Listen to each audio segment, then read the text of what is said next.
Hello everyone, আমি Anirban Debnath, Dhaka medical college K75 batch. আমি 2017-18 শিক্ষাবর্ষে মেডিকেল ভর্তি পরীক্ষায় সর্বোচ্চ নাম্বার পাই, সেটা ছিল 91.25, যেটা ওই বছরের সর্বোচ্চ নাম্বার ছিল। এবং আমি সেকেন্ড টাইম হয়ে মেডিকেল ভর্তি পরীক্ষায় অংশ নেওয়ার কারণে আমার এর থেকে 5 মার্ক আর কি মাইনাস যায়, যার কারণে আমার নম্বরটা তখন দাঁড়ায় 86.25। ফলে আমার রোল এখন ঢাকা মেডিকেল কলেজে 33। তো আজকে আমি তোমাদেরকে অরবিট একাডেমিক অ্যান্ড অ্যাডমিশন কেয়ারের পক্ষ থেকে তোমাদের টিস্যু ও টিস্যুতন্ত্র বোটানির অষ্টম যে অধ্যায়টা আছে সেটা পড়াবো।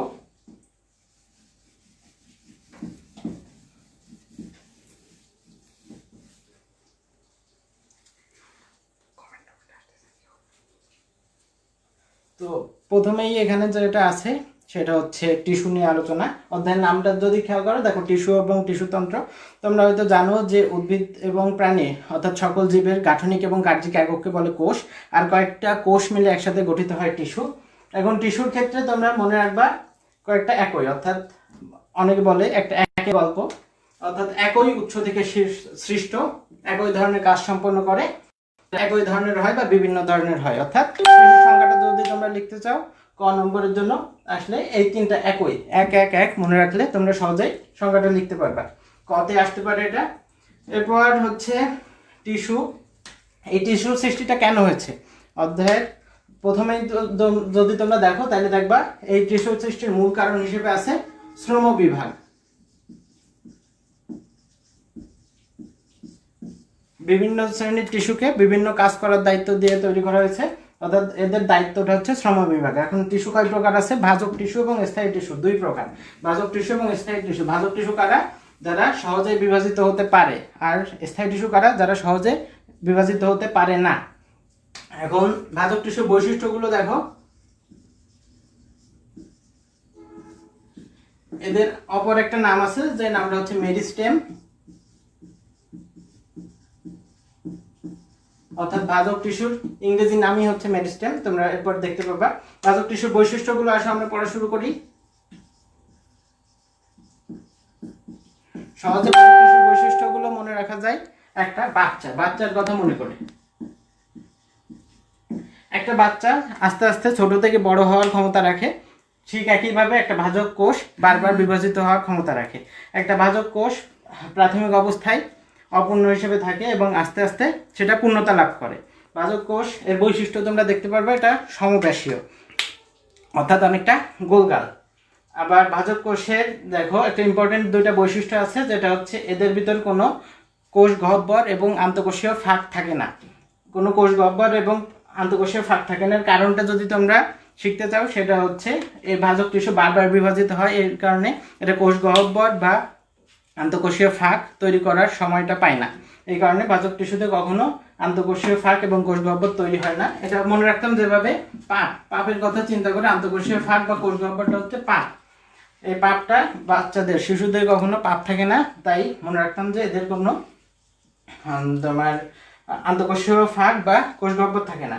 এছাড়া দেখো এদের কোষ প্রাচীরটা অনেকটা পাতলা, এবং এটা কেন পাতলা? এটা সেলুলোজ দিয়ে নির্মিত। এর ভিতর একটা বড় নিউক্লিয়াস থাকে, বড় নিউক্লিয়াসটা থাকে, নিউক্লিয়াসটাকে কি বলে?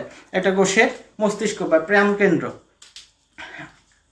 দেখো যদি মনে রাখতে চাও মজা করে, সেটা হচ্ছে একটা বাচ্চার মাথা কিন্তু মোটা থাকে সাধারণত। তোমরা যদি পড়ে থাকো জুলজির অষ্টম অধ্যায় আছে যে একটা আমাদের মানুষের ব্রেনের ওজন কত 1.36 কেজি, এবং নিউরন অর্থাৎ স্নায়ু কোষগুলো কখনো বিভাজিত হয় না।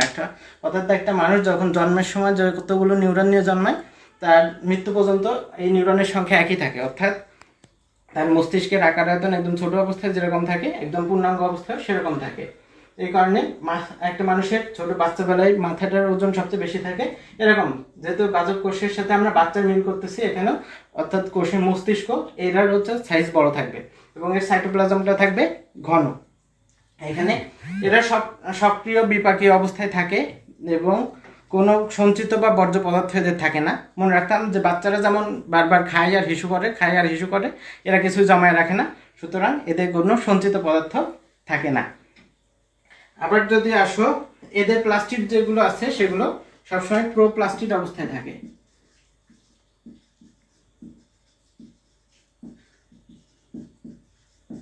প্রো, এখানে বায়োলজির ক্ষেত্রে তোমরা অনেক জায়গায় প্রো কথাটা পাবা। আজকের অধ্যায়ে আমরা বিভিন্ন জায়গায় প্রো কথাটা জানবো। তো এটাকে আমরা বলি কিওয়ার্ড। বায়োলজি সহজে শেখার ক্ষেত্রে কিওয়ার্ডগুলোর যথেষ্ট গুরুত্ব আছে। এখানে প্রো শব্দের অর্থ হচ্ছে আদি, ঠিক আছে। এখানে ভাজক কোষগুলো যেহেতু বারবার বিভাজিত হয়, এখানে প্লাস্টিডগুলো প্রোপ্লাস্টিড অবস্থা পর্যন্ত পৌঁছাতে পারে, এখানে পূর্ণাঙ্গ অবস্থায় পৌঁছাতে পারে না, তার আগেই ভাজক কোষটা আবার বিভাজিত হয়ে যায়। এরপর তাড়াতাড়ি আসো, ভাজক কোষের কাজ। ভাজক কোষগুলো হচ্ছে দৈর্ঘ্যে বৃদ্ধি করে উদ্ভিদকে, যেটাকে বলা হয়েছে প্রাইমারি বৃদ্ধি, অর্থাৎ উদ্ভিদটাকে উপরের দিকে লম্বা বানাবে। প্রস্থ বৃদ্ধি করবে, ভাজক কোষের দ্বিতীয় কাজ হচ্ছে প্রস্থ বৃদ্ধি করা, অর্থাৎ এটাকে সেকেন্ডারি বৃদ্ধি বলা হয়। এটার কারণে উদ্ভিদ মোটা হয়, পাশাপাশি বৃদ্ধি পায়। ভাজক কোষ থেকে, ভাজক টিস্যু থেকে স্থায়ী টিস্যু সৃষ্টি হয়, একটা কাজ যেমন আছে। তাছাড়া ভাজক টিস্যু হচ্ছে দেহের ক্ষতস্থান পূরণ করে, ক্ষত পূরণ কাজ করে। মাইটোসিস কোষ বিভাজন যেমন আমাদের দেহের ক্ষত পূরণ করে, তেমন ভাজক টিস্যু হচ্ছে ক্ষতস্থানগুলো পূরণ করে। তাহলে এই হচ্ছে 4টা কাজ হয়ে গেল। এখন ভাজক শ্রেণীর প্রকারভেদ আছে, শ্রেণী বিভাগ। প্রথমে আসো উৎপত্তি অনুসারে। উৎপত্তি অনুসারে এটাকে ভাজক টিস্যুকে প্রথমে 4 ভাগে ভাগ করা হয়েছে: উৎপত্তি অনুসারে, অবস্থান অনুসারে, কোষ বিভাজন অনুসারে এবং কাজ অনুসারে। তো প্রত্যেকটার আবার 3টা করে ভাগ আছে, অর্থাৎ টোটাল ভাজক টিস্যুকে 12টা ভাগে ভাগ করা হয়েছে। উৎপত্তি অনুসারে আসো, দেখো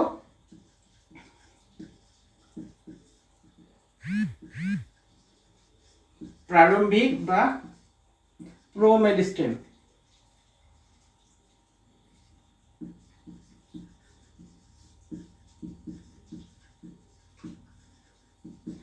প্রারম্ভিক বা প্রোমেরিস্টেম, এখানে কি হবে, এগুলো হচ্ছে উদ্ভিদের অগ্রভাগে শীর্ষ দেশে থাকে। এখান থেকে এর পরের অন্যান্য যেসব ভাজক টিস্যুগুলো আছে সেগুলো সবগুলো এখান থেকে তৈরি হয়। এরপর আসো, দ্বিতীয়টা হচ্ছে প্রাইমারি ভাজক টিস্যু। এটা হচ্ছে শুধুমাত্র শীর্ষ দেশে থাকে, এটা প্রারম্ভিক থেকে পরবর্তীতে প্রাইমারি আসে। এবং আরেকটা আছে সেকেন্ডারি ভাজক টিস্যু, যেটা হচ্ছে প্রাইমারি স্থায়ী টিস্যু থেকে, অর্থাৎ স্থায়ী টিস্যু থেকে পরবর্তী সময়ে সেকেন্ডারি ভাজক টিস্যুটা তৈরি হয়। স্থায়ী টিস্যুতে পরবর্তী একটা সময় সেকেন্ডারিটা তৈরি হয়। প্রাইমারি থেকে কিন্তু সেকেন্ডারি আসে না, আগে ওটা স্থায়ী হয়ে যায়, তারপর স্থায়ী থেকে একটা সময় ভাজক টিস্যু যেটা আসে সেটা হচ্ছে সেকেন্ডারি ভাজক টিস্যু। এরপর আমরা দেখব অবস্থান অনুসারে।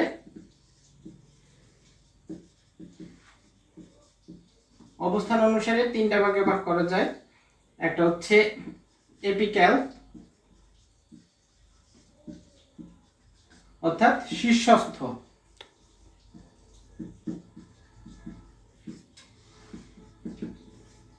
এরপর হচ্ছে ইন্টারক্যালারি বা নিবেশিত।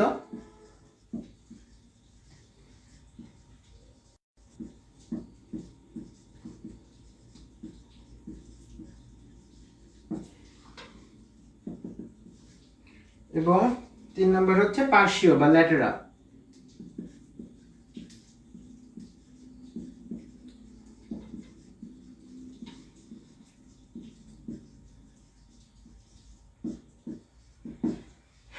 এখন মনে করো আমরা একটা ছবি দিয়ে শিখব। মনে করো এটা একটা গাছের একদম শীর্ষের অংশ। এখানে যে ভাজক টিস্যুটা থাকবে সেটা হচ্ছে এপিক্যাল বা শীর্ষস্থ ভাজক টিস্যু।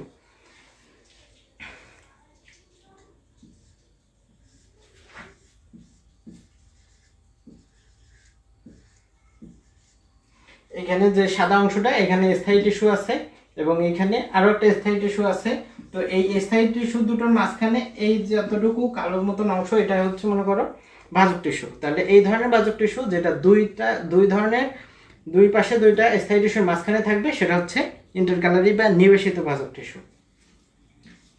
এরপর মনে করো এভাবে আড়াআড়ি অবস্থায় আছে, এই কালো অংশটুকু হচ্ছে ভাজক টিস্যু। তাহলে এইটা হচ্ছে ল্যাটেরাল বা পার্শ্বীয় ভাজক টিস্যু, যেহেতু দুইটা পাশে আছে, এদের বিভাজনের জন্য উদ্ভিদটা প্রস্থে বৃদ্ধি পাবে, অর্থাৎ এদের সেকেন্ডারি বৃদ্ধি হবে, অর্থাৎ দুই দিকে এরা মোটা হবে।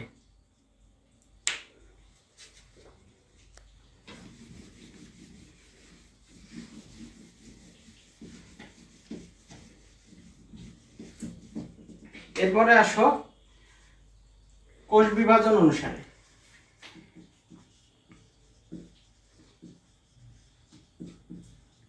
কোষ বিভাজন অনুসারে প্রথম যে ভাগটা সেটা হচ্ছে মাস ভাজক টিস্যু। দেখো মনে রাখতাম কিভাবে, মাস আমরা বলি মাস এডুকেশন।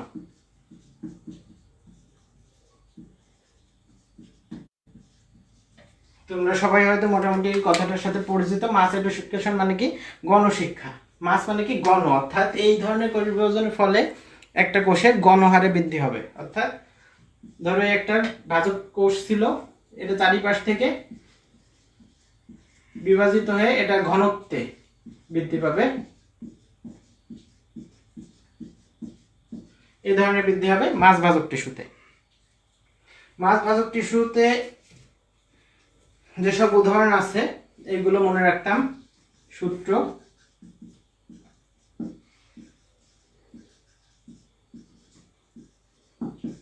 এসব কমারে, এসব কমারে এখানে লিখে রাখো।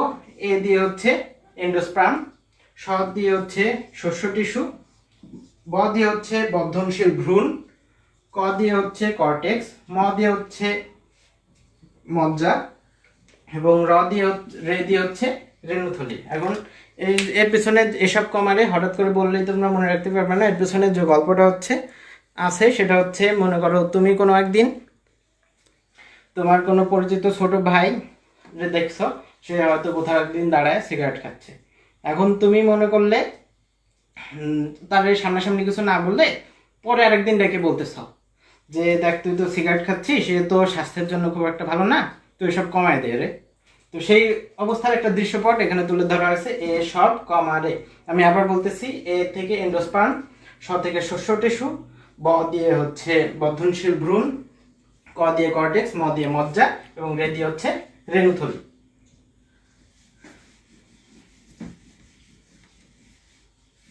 এরপর যেটা আছে সেটা হচ্ছে প্লেট।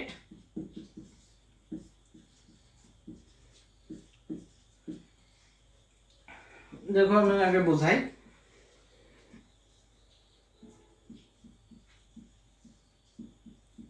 মনে করো একটা পাতা যখন বড় হবে তখন কিন্তু এটা দৈর্ঘ্য বরাবর যেমন বাড়বে, এটা কিন্তু প্রস্থেও বাড়বে, ঠিক আছে? অর্থাৎ এই বিভাজনটা দুইটা তলেই কিন্তু হচ্ছে, দৈর্ঘ্য বরাবরও হচ্ছে, প্রস্থ বরাবরও হচ্ছে। এই কারণে এই ধরনের বিভাজনটা হয় দুই তলে। এবং এই ধরনের বিভাজনের উদাহরণ দেওয়া আছে পাতা। তো মনে রাখা সহজ যে বাঁশের যে প্লেট থাকে, প্লেটের তল থাকে, একটা উপরের তল একটা নিচের তল, আর একটা পাতারও দুইটা তল থাকে। এবং প্লেটের শুরু হয় প দিয়ে, পাতাও শুরু হয় প দিয়ে। এই কারণে প্লেট দুইটা তলে বিভাজিত হয়। এবং উদাহরণ পাতা, মনে রাখা অনেক সহজ। এরপর দেখো রিব, 3 নম্বরে আছে রিব। রিব কি? এই যে বুকের যে হাড়গুলো, এগুলোরে বলে রিব। তো এইগুলো হচ্ছে লম্বা, এই কারণে এই বিভাজনটা হবে লম্বালম্বী, শুধুমাত্র একটা তলে।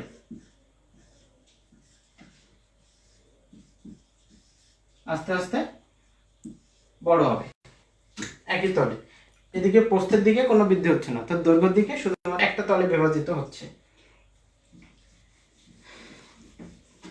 এরপর কোষ বিভাজন অনুসারে বিভাজনটা চলে গেল। এরপর হচ্ছে কাজ অনুসারে। কাজ অনুসারে 3টা ভাগে ভাগ করা যায়। একটা হচ্ছে প্রোটোডার্ম,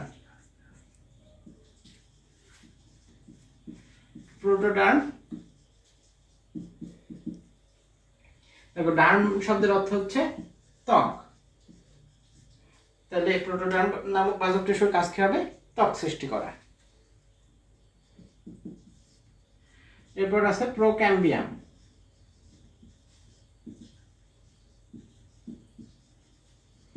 এখানে কি আছে? ক্যাম্বিয়াম নামক এক ধরনের বাজক টিস্যু আছে যেটা জাইলেম এবং ফ্লোয়েমের মাঝখানে অবস্থান করে। প্রোক্যাম্বিয়ামের কাজটা হচ্ছে ক্যাম্বিয়াম নামক বাজক টিস্যুটাকে তৈরি করা। তাহলে প্রোটোডার্মের কাজ হচ্ছে ত্বক তৈরি করা, যেহেতু ডার্ম, ডার্মিস, এপিডার্মিস তোমরা শুনে থাকবা, যেহেতু এগুলো শব্দগুলো দ্বারা ত্বক বোঝায়। প্রোক্যাম্বিয়াম হচ্ছে ক্যাম্বিয়াম বোঝাবে এবং প্রোক্যাম্বিয়াম তৈরি করবে ক্যাম্বিয়াম নামক বাজক টিস্যুটাকে। 3 নম্বরে হচ্ছে গ্রাউন্ড মেরিস্টেম।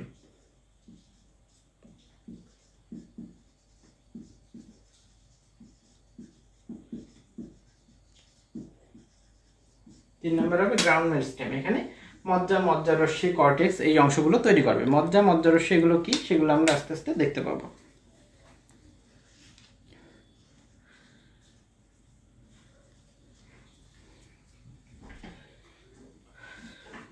এখানে একটা জিনিস বাদ পড়ে গেছে, আমি একটু বলে যাই।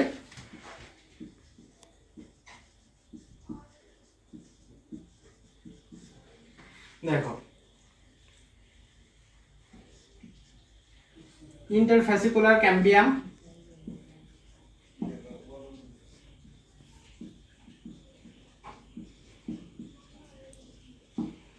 কত হচ্ছে কর্ক ক্যাম্বিয়াম। এই দুটাই হচ্ছে ইন্টারফ্যাসিকুলার ক্যাম্বিয়াম এবং কর্ক ক্যাম্বিয়াম, এই দুটাই হচ্ছে ল্যাটেরাল অর্থাৎ পার্শ্বীয় এবং সতে অর্থাৎ সেকেন্ডারি, এই দুই ধরনের বাজক টিস্যুরই উদাহরণ হিসেবে দেওয়া আছে, মনে রাখতাম ই ক্লাস। ইন্টারফ্যাসিকুলার ক্যাম্বিয়াম এবং কর্ক ক্যাম্বিয়াম এই দুটো উদাহরণই দুই ক্ষেত্রেই হবে, ল্যাটেরাল বা পার্শ্বীয় বাজক টিস্যুর ক্ষেত্রেও হবে, সেকেন্ডারি অর্থাৎ গৌণ বাজক টিস্যুর ক্ষেত্রেও হবে।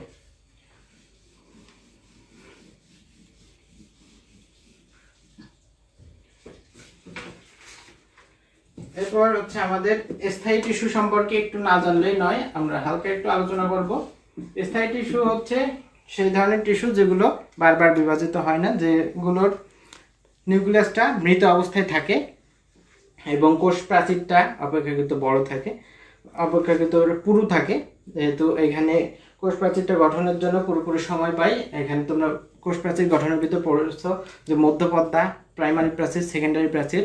ভাজক টিস্যুগুলোর ক্ষেত্রে সেকেন্ডারি প্রাচীর গঠনের সময়টা পায় না, কিন্তু স্থায়ী টিস্যুর ক্ষেত্রে যেহেতু আর বিভাজিত হচ্ছে না, এখানে সবগুলো স্তরই, কোষ প্রাচীরের সবগুলো স্তরই তৈরি হওয়ার সময়টা পায়। এখন স্থায়ী টিস্যুর ক্ষেত্রে কোষ গহ্বরটা বড় থাকে,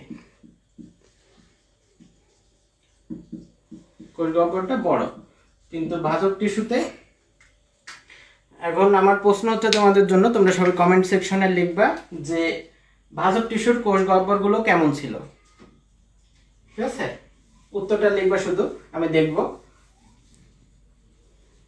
এছাড়া স্থায়ী টিস্যুর আরো একটা বৈশিষ্ট্য আছে যে এদের কোষ প্রাচীরে নানা ধরনের নকশা দেখা যায়, কাদের ক্ষেত্রে? এই স্থায়ী টিস্যুর ক্ষেত্রে। এখন স্থায়ী টিস্যুকে হচ্ছে আমরা 3টা ভাগে ভাগ করেছি, যেটা হচ্ছে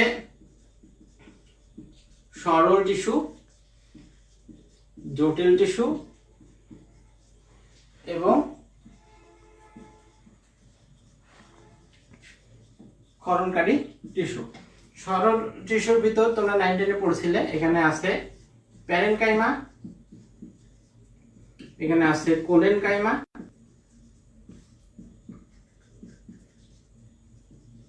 এবং আরো আছে স্ক্লেরেনকাইমা। এখানে আসলে প্যারেনকাইমা এর কোষপ্রাচীরটা একটু পাতলা থাকে, কোলেন আর একটু পুরু হয়, স্ক্লেরেনকাইমা এর কোষপ্রাচীর আরো একটু পুরু হয়। জটিল টিস্যুর ভিতর আছে দুইটা, একটা আছে জাইলেম এবং আরেকটা আছে ফ্লোয়েম। সংক্ষেপে লিখতেছি। ক্ষরণকারী টিস্যুর ভিতর আছে হচ্ছে দুইটা, তরুক্ষীর টিস্যু এবং গ্রন্থি টিস্যু।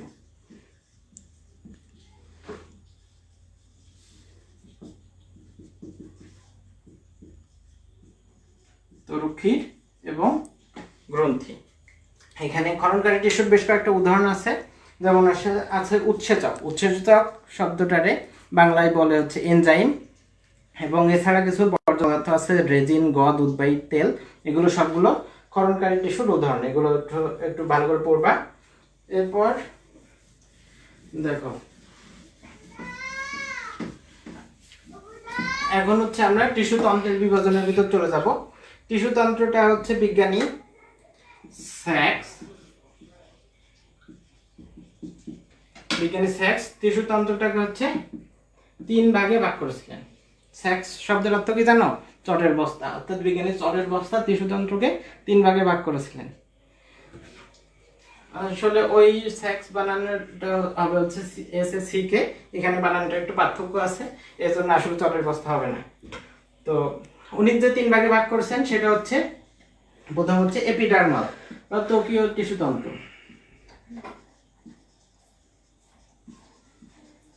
এপিডার্মাল বা ত্বকীয় টিস্যু তন্ত্র। ডার্ম শব্দের অর্থ ত্বক বা চামড়া। আমরা আগেও একটা পড়েছিলাম, যেটা হচ্ছে প্রোটোডার্ম। ওখান থেকে কি তৈরি করা ছিল? কাজ ছিল ওর ত্বক তৈরি করা। এখন দেখো, এরপর আছে হচ্ছে গ্রাউন্ড টিস্যু তন্ত্র। গ্রাউন্ড টিস্যু তন্ত্র এটা হচ্ছে একটা ভিত্তি তৈরি করে, আমরা আস্তে আস্তে শিখবো সব ভিতরে। এবং আরেকটা আছে 3 নম্বরে আছে ভাস্কুলার টিস্যু তন্ত্র, যেটা হচ্ছে পরিবহনের কাজ করে। এর ভিতর ভাস্কুলার টিস্যু তন্ত্রের ভিতর 2টা অংশ আছে, জাইলেম এবং ফ্লোয়েম। এখন প্রথমে আমরা সবকিছু মুছে দিই, আমরা এখন এপিডার্মাল টিস্যু তন্ত্র পড়ব। তো ত্বক সৃষ্টি করে এই ধরনের টিস্যু তন্ত্র হতে পারে, এরা কাণ্ডে থাকতে পারে, কাণ্ডে বা পাতায় যদি এরা থাকে তাহলে এদেরকে বলবে এপিডার্মিস।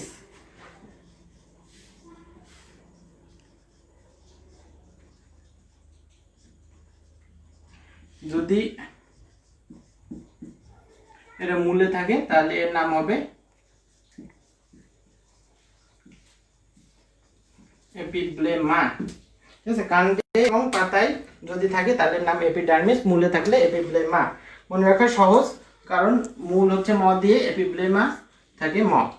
ঠিক আছে, শেষে ম থাকে। এটা শুরুতে ম, এটা শেষে ম। এটা যথেষ্ট ইম্পর্টেন্ট একটা কোশ্চেন, যে মূলের যে ত্বক, মূলের ত্বককে কি কি বলে? এপিব্লেমা। বারবার আশা করি এরপর থেকে। দেখো, সাধারণত এই এপিডার্মিস, এবার দেখো এপিডার্মিসের হচ্ছে 4টা অংশ আছে। এপিডার্মাল, প্রথমে এপিডার্মিস বা ত্বক, এর দেখো 4টা অংশ আছে।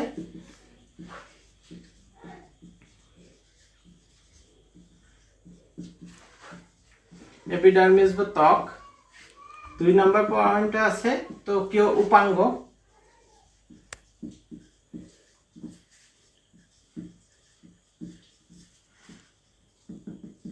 3 নম্বরে আছে পত্ররন্ধ্র।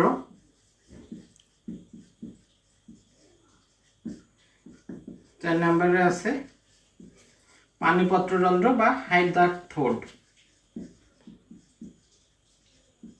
তাহলে এপিডার্মাল যে টিস্যুতন্ত্র, তার হচ্ছে 4টা অংশ থাকে। এটা বইতে একটু আলাদা আলাদা করে লেখা আছে, হাসান স্যারের বইতে, এই কারণে অনেকে হয়তো তোমরা খেয়াল করো না। এখান থেকে কিন্তু একটা অবজেক্টিভ আসে যে নিচে কোনটি এপিডার্মাল টিস্যুতন্ত্রের অংশ নয়। তো এই 4টা পয়েন্ট তোমরা একটু একবার করে খাতায় বা বইতে কোথাও নোট করে রাখবা। দেখো, তাহলে আমরা এপিডার্মিস বা ত্বকের ভিতর ঢুকি। এখানে সাধারণত এখানে কোষগুলো হচ্ছে এক সারিতে বিন্যস্ত থাকে। সাধারণত এক সারিতে থাকে, তবে একাধিক সারিতে কিছু কিছু দেখা যায়। একাধিক সারিতে দেখা যায় কোথায়? অশ্বত্থ, পাকুড় এবং বট। সংক্ষেপে আমি মনে রাখতাম অ পাবো। কি পাবো? অ পাবো।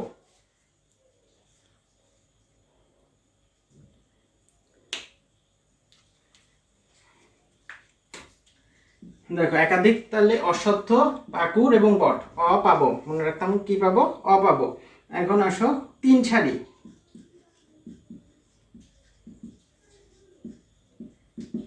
3 সারি, 3 সারিতে থাকবে ক র বি। মনে রাখতাম এখানে করবিতে 3টা অক্ষর ক র এবং বি, তাই এটা হচ্ছে 3 সারিতে থাকবে। এছাড়া আরো কিছু এখানে ইম্পর্টেন্ট কিছু কোশ্চেন দেওয়া আছে, যেটা থেকে অ্যাডমিশন টেস্টে ভার্সিটি অ্যাডমিশন টেস্টে প্রায় বিভিন্ন ধরনের কোশ্চেন আসে। এখন আস্তে আস্তে দেখো সেগুলো। সরিষা জাতীয় যেসব গাছ আছে তাদের থেকে মাইরোসিন নামক কোষ নিঃসৃত হয়। সরিষা থেকে কি হয়? মাইরোসিন। সরিষা মাইরোসিন মনে রাখতাম সংক্ষেপে মাস। এটা কি মাস চলে? মনে রাখতাম সংক্ষেপে মাস, মাইরোসিন, সরিষা। এটা আমার মেডিকেল অ্যাডমিশন টেস্টেও এসেছিল যে মাইরোসিন নামক এনজাইম কোন কোষ থেকে, কোন উদ্ভিদের থেকে নিঃসৃত হয়। এছাড়া একটা বিশেষ ধরনের কোষ আছে, এটা যথেষ্ট ইম্পর্টেন্ট একটা জিনিস, যেটা হচ্ছে বুলিফর্ম কোষ।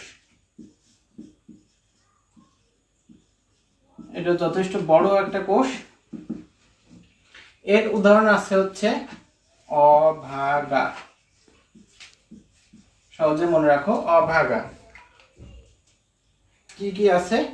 আখ, ভুট্টা এবং গম।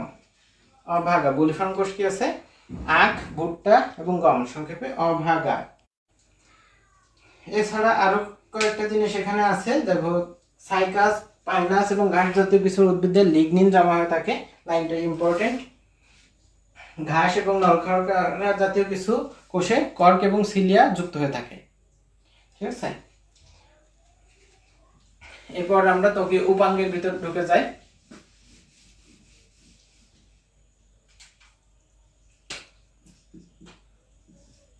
দুই নম্বর পয়েন্টে আছে কি? ত্বকীয় উপাঙ্গ।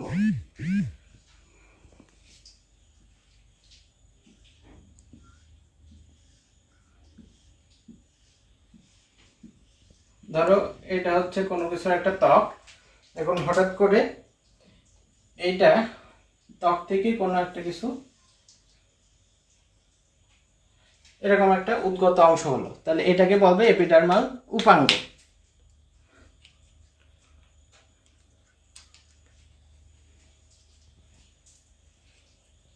ঠিক আছে, তাহলে এটা হবে এপিডার্মাল উপাঙ্গ। এখানে কয়েক ধরনের এপিডার্মাল উপাঙ্গ হতে পারে, যেমন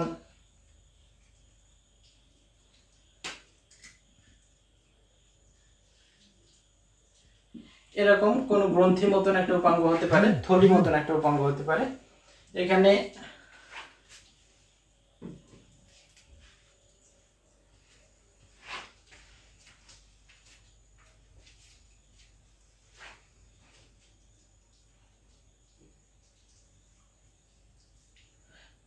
আংটার মতন কোন একটা উপাঙ্গ থাকতে পারে,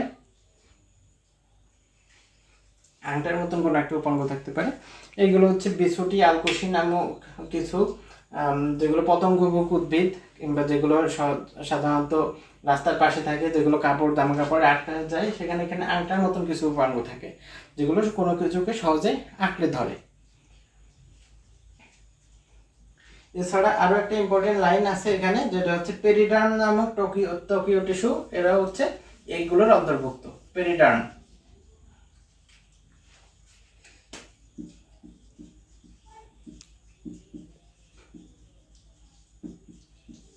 এটা হচ্ছে এদের অন্তর্ভুক্ত। এছাড়া এদের কাজ কি আছে, কাজটা একটু পড়তে হবে। আঠা, গদ এবং বিভিন্ন বিষাক্ত পদার্থ নিঃসরণ করা এদের কাজ।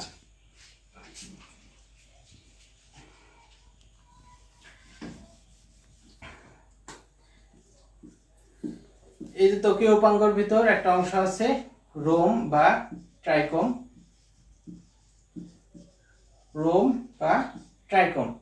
এছাড়া আরেকটা অংশ আছে যেটাকে বলে শল্ক, ইংরেজিতে বলে স্কেল। একটা আছে কোলেটার্স।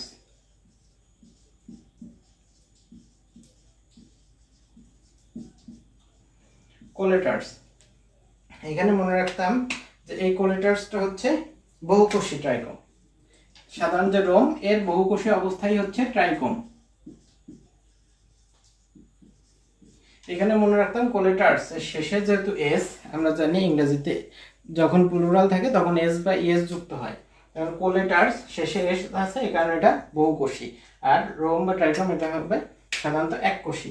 এছাড়া পানি ধারক করলে থলি থাকে, থলি এটা হয় কি স্ফীত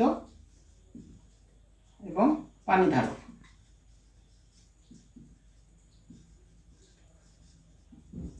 যেখানে আমরা ব্যাগ বা থলি মতন থাকে ওখানে আমরা পানি বহন করতে পারি। মরুভূমি পানি বহন করে চলে, যেহেতু মরুভূমিতে বৃষ্টি কম হয়, তারা সাথে সাথে পানি ধারক এরকম থলি নিয়ে ঘোরে। তো বইতে একটা উদাহরণ আছে যে থলি কাদের দিকে দেখা যায়, বরফ উদ্ভিদে থলি দেখা যায়। পানি ধারক উপাঙ্গ কোথায় থাকে? বরফ উদ্ভিদে। বরফ যেহেতু তরল অবস্থায় পানিতে রাখে, তাহলে তোমরা সহজেই মনে রাখতে পারবে যে বরফ উদ্ভিদ পানি ধারণ করে, এখানে এর জন্য এখানে থলি থাকে। আর এর বৈজ্ঞানিক নামটা একটু মনে রাখতে হবে, সংক্ষেপে বললে এমসি, মেসেনবায়ামথেমাম ক্রিস্টালিনাম। সংক্ষেপে আমি মনে রাখতাম এমসি, মেসেনবায়ামথেমাম ক্রিস্টালিনাম। আচ্ছা, এরপর আমরা যাব স্টোমাটা বা পত্ররন্ধ্র। পত্ররন্ধ্র টপিকটা আশা করি তোমাদের কাছে সহজ, কারণ 9-10 থেকে তোমরা জিনিসটা শিখতেছ। পত্ররন্ধ্র থাকে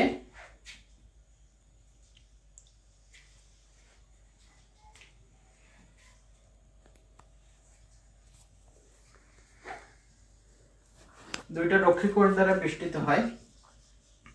রক্ষী কোষের এই পাশটা অপেক্ষাকৃত পুরু হয় এবং এই পাশটা অপেক্ষাকৃত পাতলা হয়। একটা রক্ষী কোষে একটা করে বড় নিউক্লিয়াস থাকে, একটা রক্ষী কোষে দুই পাশে দুইটা থাকে, দুইটাতে দুইটা নিউক্লিয়াস থাকে, বহু ক্লোরোপ্লাস্ট থাকে।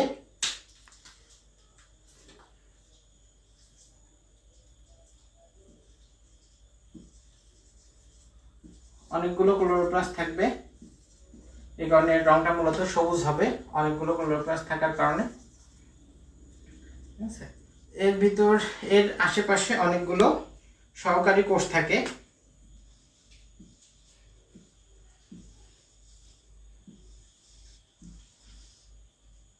এর আশেপাশে অনেকগুলো সহকারী কোষ থাকে এবং এর নিচে ঠিক এই যে পত্ররন্ধ্র ফাঁকটা বরাবর যে মাঝখানের যে জায়গাটা থাকে, এখানে একটা সাবসিডিয়ারি বায়ুকুঠুরি থাকে। এখন এই পত্ররন্ধ্রটা সাধারণত দিনের বেলায় খোলা থাকে এবং রাত হলে এগুলো বন্ধ হয়ে যায়। মনে রাখা সহজ, কারণ সাধারণত দোকানপাট কখন খোলে? দিনের বেলা খোলে। দোকানগুলো কখন বন্ধ থাকে? রাতের বেলা বন্ধ থাকে। কিন্তু এর উল্টা হচ্ছে পাথরকুচি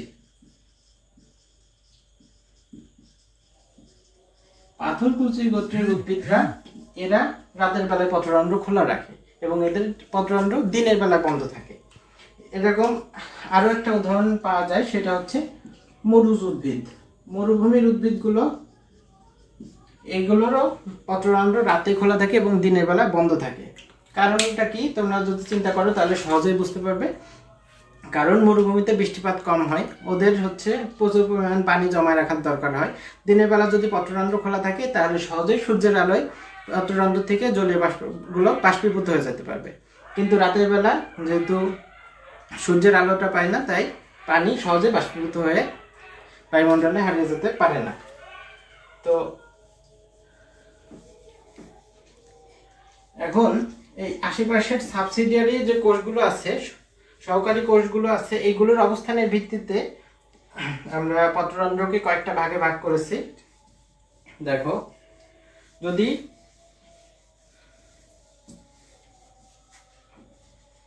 মাত্র দুইটা পত্ররন্ধ্র থাকে,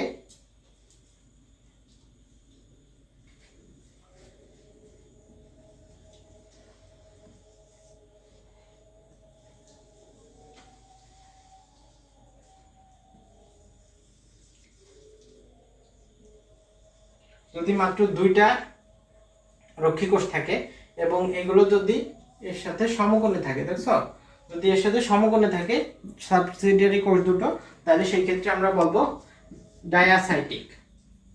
যদি দুইটাই আবার সাবসিডিয়ারি অর্থাৎ সহকারী কোষ থাকে কিন্তু এগুলো সমান্তরাল ভাবে থাকে,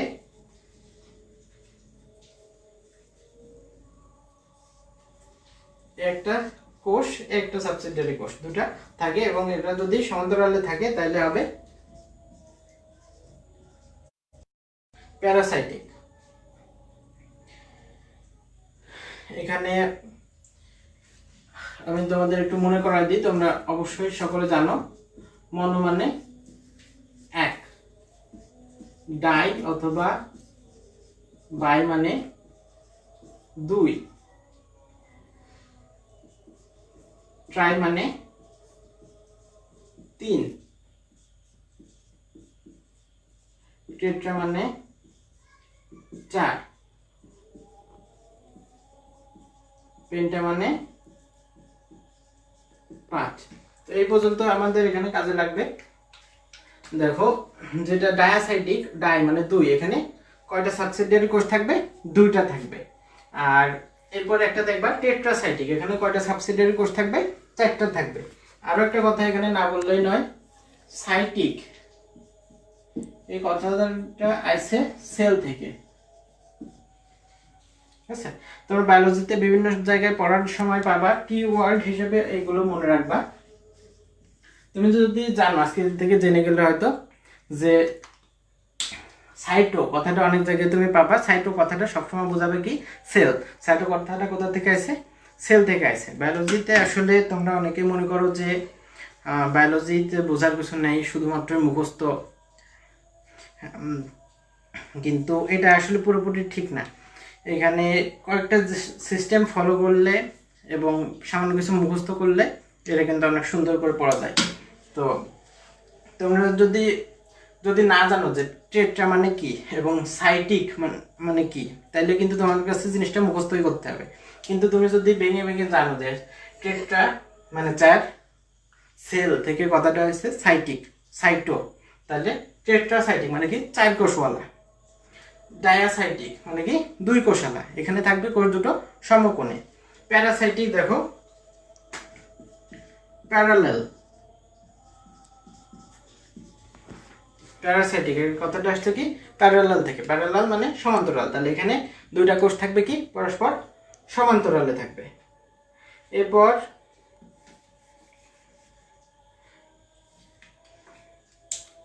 যদি 3টা সাবসিডিয়ারি কোষ থাকে,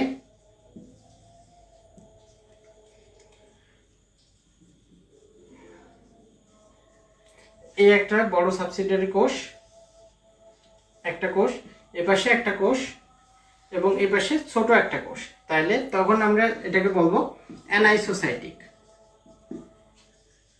অ্যানাইসোসাইটিক এবং এদের ভিতর একটা ছোট 2টা বড়, মনে রাখতাম আনিট। অ্যানাইসোসাইটিক এখান থেকে মনে রাখতাম আনিস। তাহলে এখানে কতটা অক্ষর? 3টা অক্ষর, আনিস। এবং এদের ভিতর একটা ছোট, এই কারণে একটা 6। ঠিক আছে? এরপর আছে একটা আছে অ্যাক্টিনোসাইটিক। অ্যাক্টিনো এগুলো অনেকগুলো থাকবে, রেডিয়ালি লম্বা কোষ। এবং অ্যানোমোসাইটিক,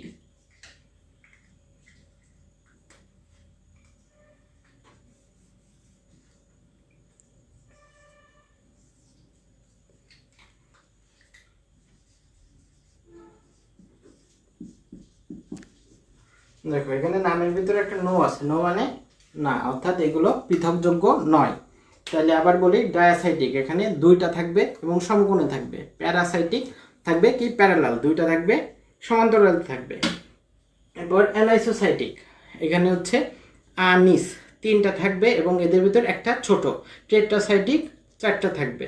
অ্যাক্টিনোসাইটিক অনেকগুলো রেডিয়ালি লম্বা কোষ।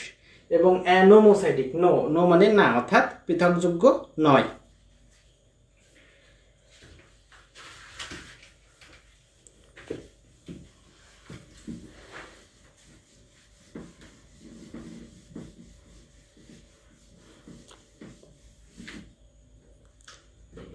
এরপর আসো, এখানে জীবের দেহে তিনটা খুবই গুরুত্বপূর্ণ প্রক্রিয়া হয়, একটা সালোক সংশ্লেষণ, একটা শ্বসন, আর একটা প্রস্বেদন। এই তিনটাই হচ্ছে এই পত্ররন্ধ্র খুব সুন্দরভাবে সাহায্য করে, এবং এইখানে পত্ররন্ধ্রের ভিতর দিয়ে সহজে কার্বন ডাইঅক্সাইড এবং অক্সিজেন বাইরে এবং ভেতরে যাওয়া আসা করে। তো এবার আমরা যে জিনিসটা পড়বো সেটা হচ্ছে পানি পত্ররন্ধ্র বা হাইড্রোথোর।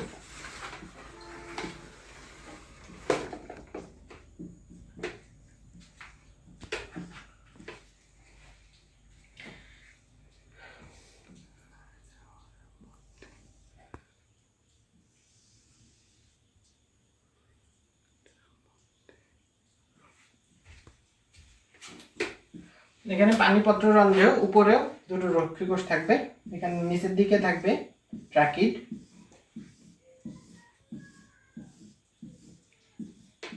এবং উপরে নুড়ি পাথরের মতন বিভিন্নভাবে বিন্যস্ত থাকবে এপিথেম।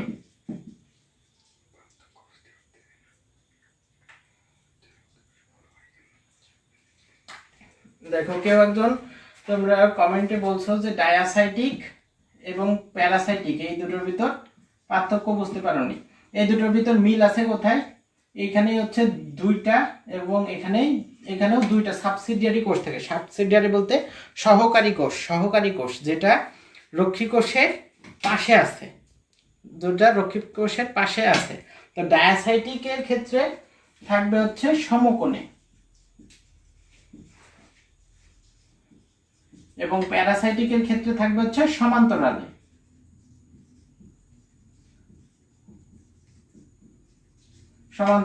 মনে রাখতাম, প্যারাসাইটিক প্যারালাল, প্যারাসাইটিক এখানে প্যারালাল দুইটা থাকবে, কিন্তু সমান্তরালে থাকবে। আমি যদি আবার একটু অল্প করে আঁকার চেষ্টা করি,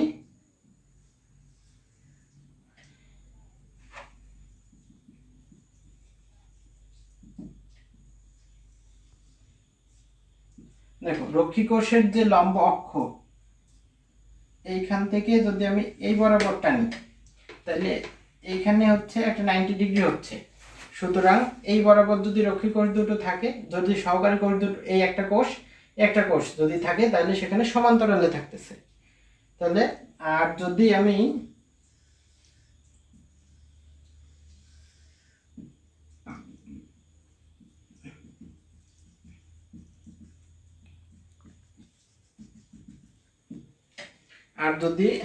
সাবসিডিয়ারি কোষ দুটো এইখানে একটা এইভাবে যদি থাকে, তাহলে এটা দেখো একদম এই লম্ব অক্ষ বরাবর, এই বরাবর কোনো কিছু নেই। সুতরাং এটা আছে কি সমান্তরালে আছে। তাহলে এইটা হবে প্যারাসাইটিক, আর এটা হবে ডায়াসাইটিক। এখন কি ক্লিয়ার হলো ভাই?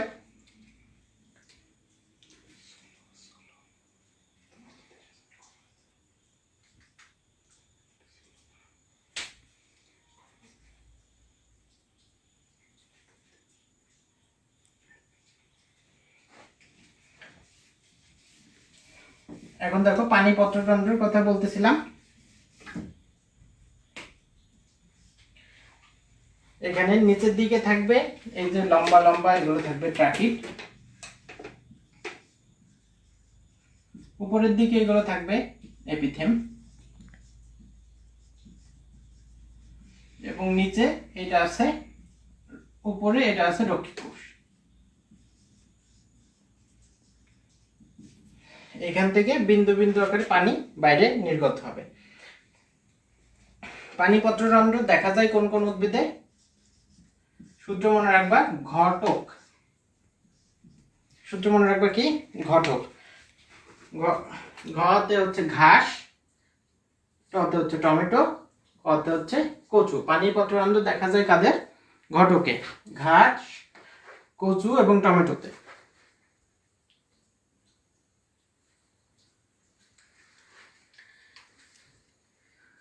এখানে যে পানি পত্ররন্ধ্র এটা হচ্ছে পাতার কিনারায় বিন্দু বিন্দু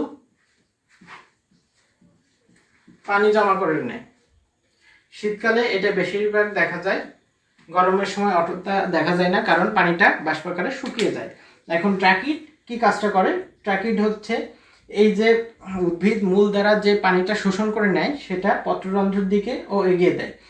তোমরা হয়তো জানো যে উদ্ভিদ যে পানিটা শোষণ করে নেয় তার মাত্র 99%ই আবার বাইরে বের করে দেয়, মাত্র 1% হচ্ছে ওর জন্য কাজে লাগে। তো উদ্ভিদের যে মজ্জা রশ্মি দিয়ে যত যে ইয়েগুলো পানিটা প্রবাহিত হচ্ছিল, অর্থাৎ জাইলেম যে পানিটা টেনে আনছে সেটা আবার উপরের দিকে এপিথেম দিয়ে রক্ষীকোষ পর্যন্ত নিয়ে যাওয়া হচ্ছে এই ট্রাকিডের কাজ।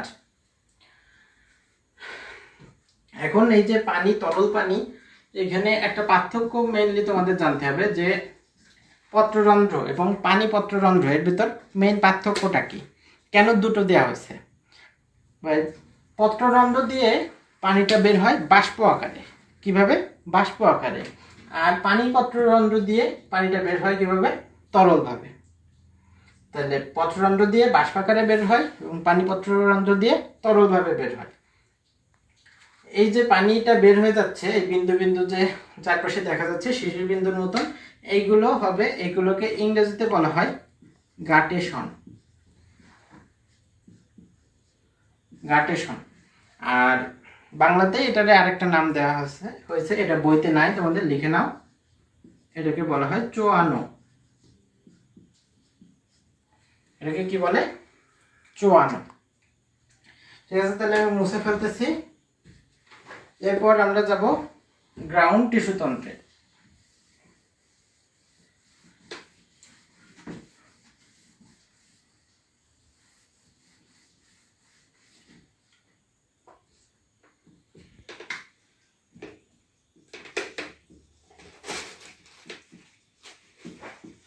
গ্রাউন্ড টিস্যু তন্ত্র, এটাকে বলা হয় ফান্ডামেন্টাল টিস্যু তন্ত্র।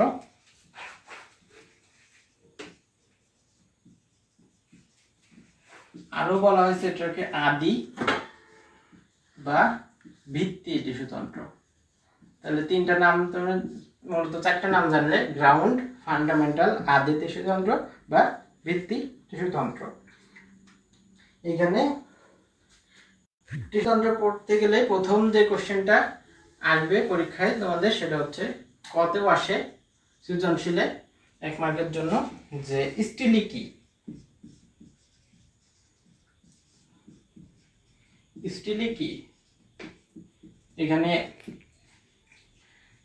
খুব সুন্দরভাবে খেয়াল করো, জিনিসটা কিন্তু যথেষ্ট জটিল।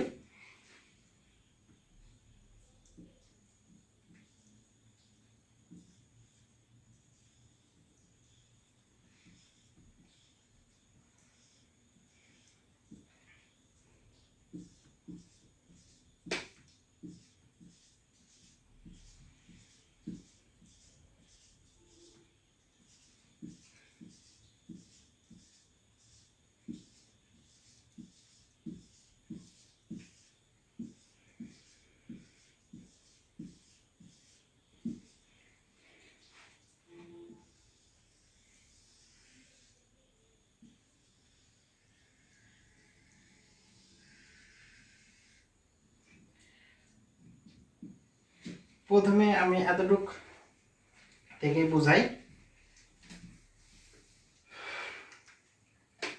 এখানে থাকবে হচ্ছে মূল হলে থাকবে এপিব্লেমা, ত্বক, বাইরের ত্বক যেটা। মূল হলে থাকবে অধঃত্বক, মূল হলে থাকবে হচ্ছে এপিডার্মিস। এরপর এখানে 3টে স্তর আমরা আঁকছি, এইটা হবে হচ্ছে অধঃত্বক বলে একে।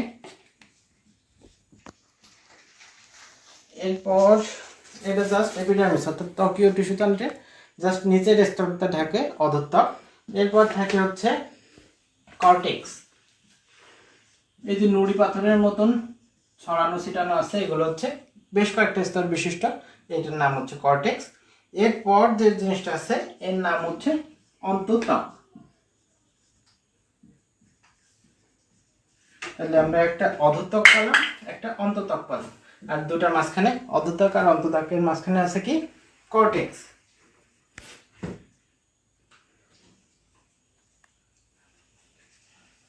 তো এইটা হচ্ছে, এই 3টা অংশ বহিঃস্থলীয় অঞ্চলের ভিতর পড়ছে। বহিঃস্থলীয় অঞ্চলের ভিতর এই তিনটা পড়ছে, খুব সুন্দর করে নোট করে নাও। অধঃত্বক, কর্টেক্স এবং অন্তঃত্বক। অধঃত্বক, কর্টেক্স, অন্তঃত্বক কিসের? বহিঃস্থলীয় অঞ্চলের অন্তর্ভুক্ত।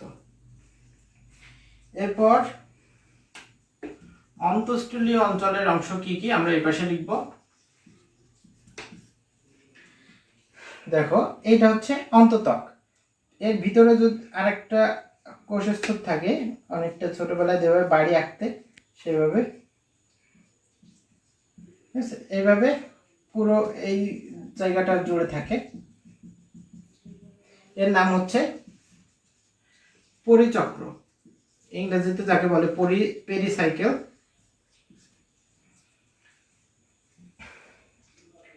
এরপর মাঝখানে, একদম মাঝখানে থাকে হচ্ছে মজ্জা। আমরা হাড়ির যেমন মজ্জা খেয়ে থাকি, এখানেও উদ্ভিদের একদম ভিতরের স্তরে সবচেয়ে ভিতরে থাকে মজ্জা। এই মজ্জা থেকে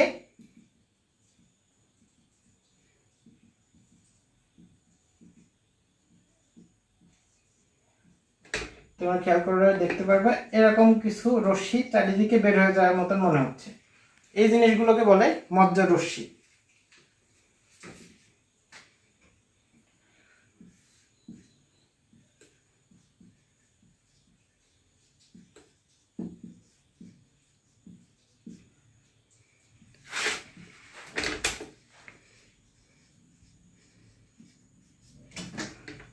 তাইলে এই তিনটা হচ্ছে অন্তঃস্থলীয় অঞ্চলের অংশ।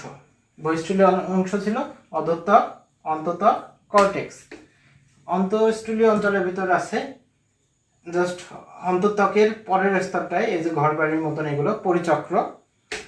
মজ্জা রশ্মি আছে, চারদিক থেকে বের হয়ে যাচ্ছে এবং ভিতরে আছে মজ্জা। এখন আসো আমরা সেই কোশ্চেনে পৌঁছে গেছি, সেই কোশ্চেনের উত্তরে পৌঁছে গেছি। স্টিলি কাকে বলে?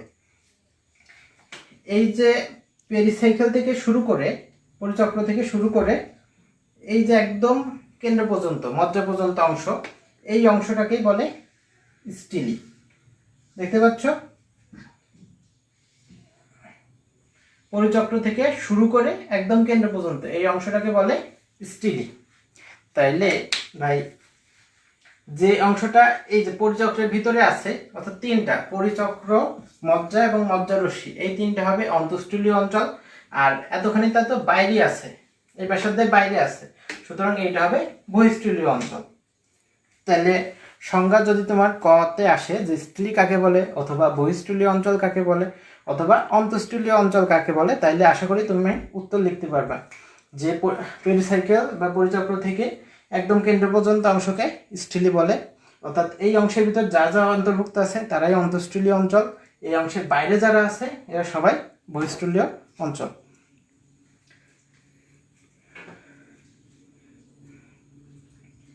এখন আমরা অন্তঃত্বক ছবিটা আমি মুছে ফেলবো।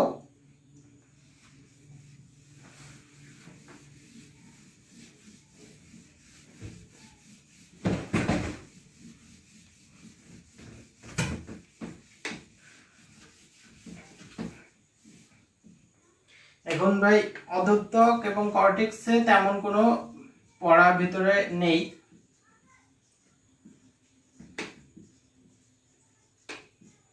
আমি একেবারে অন্তঃত্বক এ চলে যাচ্ছি, এখানে যথেষ্ট ইম্পর্টেন্ট পড়া আছে। অন্তঃত্বক,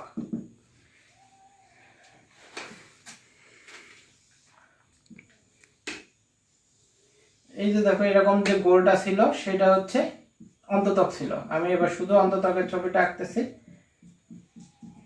এখানে যদি আমি এটুকু অংশ নিয়ে এরকম জুম করে উপরে আঁকি তাহলে কি দেখা যাবে?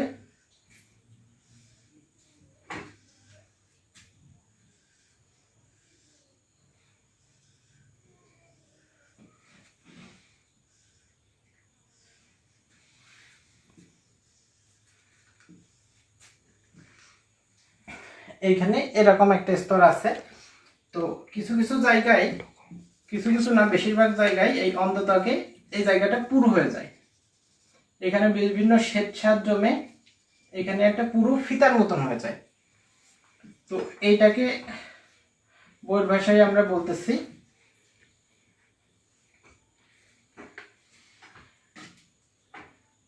এটা একটা ফিতার মতন আকৃতি আকার লাভ করেছে, এই কারণে আমরা এটাকে বলতেছি স্ট্রিপ।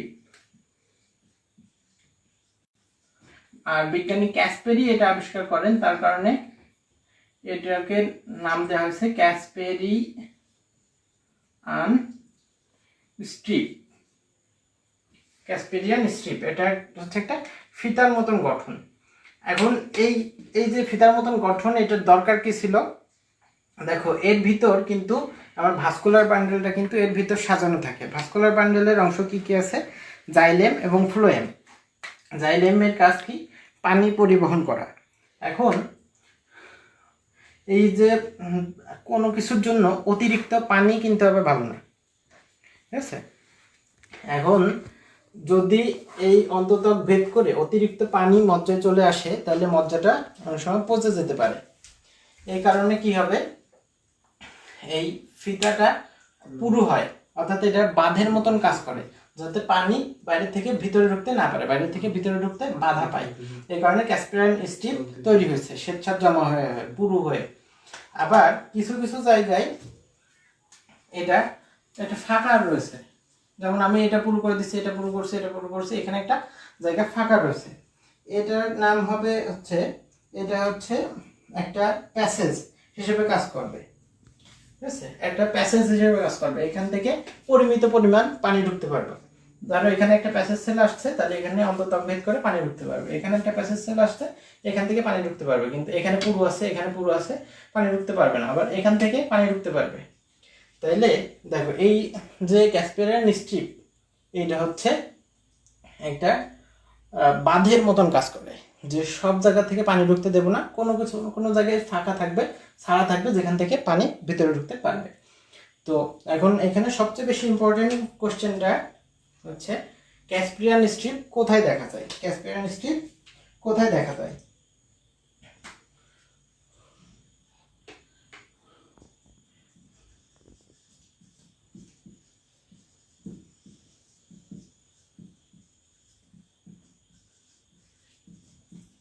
মূলের অন্তর্ত্বকে ক্যাসপিয়ান স্ট্রিপ দেখা যায়।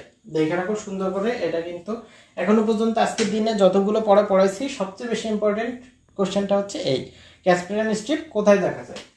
মূলের অন্তর্ত্বকে ক্যাসপিয়ান স্ট্রিপ দেখা যায়,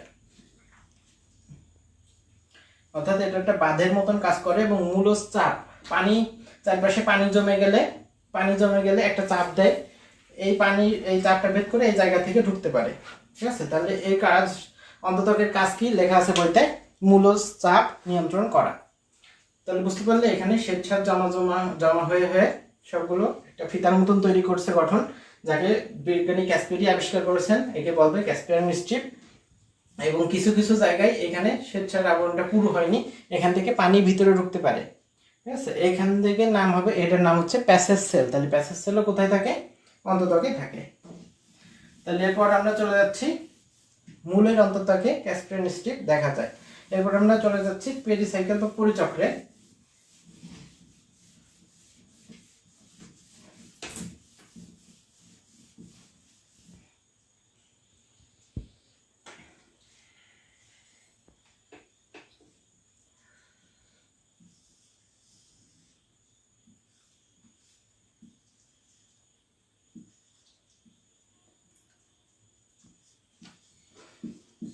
উপরে ফ্লোয়েম আছে, নিচের দিকে জাইলেম আছে। জাইলেম বানানটা আমরা লিখি এরকম XYLEM, এবং ফ্লোয়েম বানানটা PH দিয়ে লেখা হয়, যেমনটা ফোন F দিয়ে আমরা না লিখে P দিয়ে লিখি, ফ্লোয়েমটাও এভাবে লেখা হয়। তো এখন কথা হচ্ছে, যদি স্ক্লেরেনকাইমা টিস্যুটা ফ্লোয়েমের উপর সাজানো থাকে, স্ক্লেরেনকাইমা টিস্যুটা যদি ফ্লোয়েমের উপর থাকে, তখন তাকে বলা হয় হার্ড বাস্ট বা গুচ্ছ টুপি। হার্ড বাস্ট বা গুচ্ছ টুপি।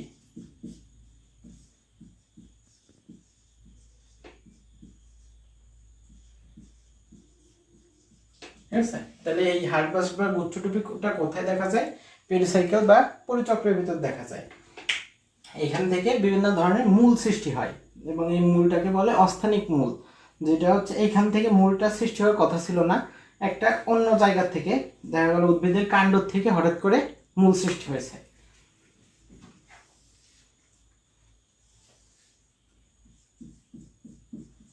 মাটির নিচে মনে করো মূল আছে, হঠাৎ করে এখান থেকে কয়েকটা মূল কোনো গাছের তুমি দেখতে পারো, এরকম চারিপাশ থেকে বেষ্টন করে থাকে, এটাকে বলে অস্থানিক মূল। অস্থানিক মূল সৃষ্টি করাটা কার কাজ? পেরিসাইকেল বা পরিচক্রের কাজ।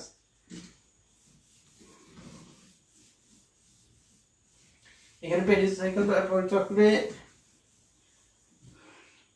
বহুস্তর বিশিষ্ট ও স্ক্লেরেনকাইমা দিয়ে গঠিত হতে পারে। এরকম দুটো উদাহরণ দেওয়া আছে তোমার বইতে, কুমড়া এবং কুমারিকা। সূত্র মনে রাখতাম, কুমকুম, কুমড়া, কুমারিকা, ঠিক আছে, মনে রাখো, কুমকুম।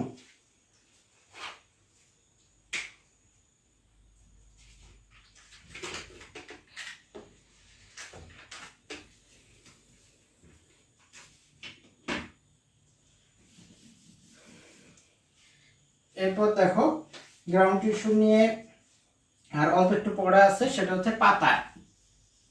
পাতায় গ্রাউন্ড টিস্যুটার নাম হয় মেসোফিল। এই মেসোফিল টিস্যুতেই সালোক সংশ্লেষণ দেখা যায়, তুমি দেখছো। এবং এখানে বিষম পৃষ্ঠ যে পাতাগুলো আছে, বিষম পৃষ্ঠ মানে কি? দুই পৃষ্ঠ সমান নয় যার। মনে করো যে আমার হাতের এই পৃষ্ঠ এবং এই পৃষ্ঠ কখনো সমান না, তাহলে একটা পাতার যদি এরকম দুইটা পৃষ্ঠ দুই রকম হয় তাহলে তাকে বলবো আমরা বিষম পৃষ্ঠ। আর যদি কোনো পাতার দুই পৃষ্ঠই একই রকম সমান হয় তাহলে তাকে আমরা বলবো সমদ্রি পৃষ্ঠ পাতা। তো বিষম পৃষ্ঠ পাতায় দেখা যায়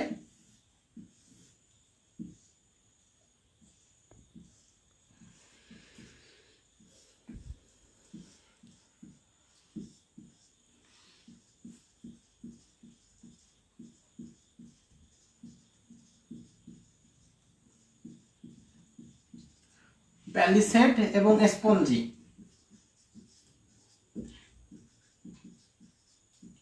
প্যালিসেড এবং স্পঞ্জি দুই ধরনের টিস্যু দেখা যায় বিষম পৃষ্ঠ পাতার ক্ষেত্রে।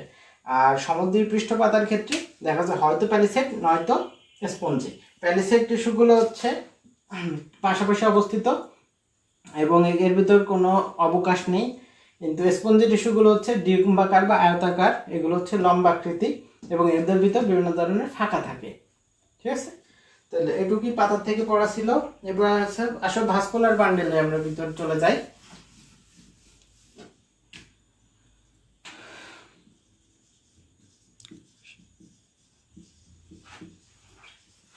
ভাস্কুলার বান্ডেলের অপর নাম আছে হচ্ছে পরিবহন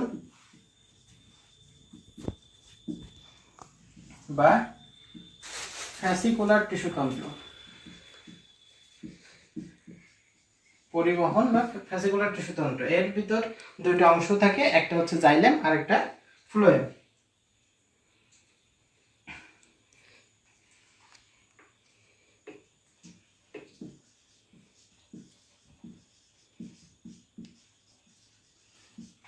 জাইলেমের উপাদান আছে হচ্ছে চারটা: ট্রাকিড, ভেসেল, ভেসেল যেটা তার নাম হচ্ছে ট্রাকিয়া, এছাড়া আছে জাইলেম প্যারেনকাইমা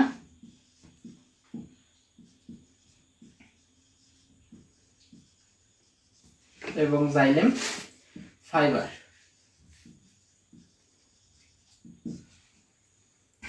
ট্রাকিডের অপর নামটা কি? এটা আমার কাছে ব্যক্তিগতভাবে ইম্পর্টেন্ট মনে হয়। ভেসেলের অপর নাম হচ্ছে ট্রাকিয়া। তোমরা জানো যে মানুষের শ্বাসতন্ত্রের শ্বাসনালীর নাম হচ্ছে ট্রাকিয়া, কিন্তু উদ্ভিদেরও একটা ট্রাকিয়া আছে যেটা হচ্ছে ভেসেলের অপর নাম। এদের ভিতর শুধুমাত্র জাইলেম প্যারেনকাইমাটাই হচ্ছে সজীব, অর্থাৎ এটা জীবিত, বাকি তিনটা কোষই মৃত। ভেসেল মৃত, ট্রাকিড মৃত, জাইলেম ফাইবারও মৃত।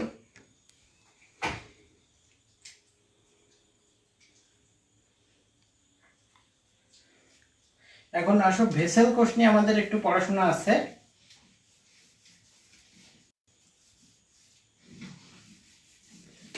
ভেসেল কোষ নিয়ে একটু পড়াশোনা আছে। ভেসেল হচ্ছে নগ্নবীজ উদ্ভিদের, তোমরা আগের অধ্যায়ে সপ্তম অধ্যায়ে পড়ে থাকতে পারো।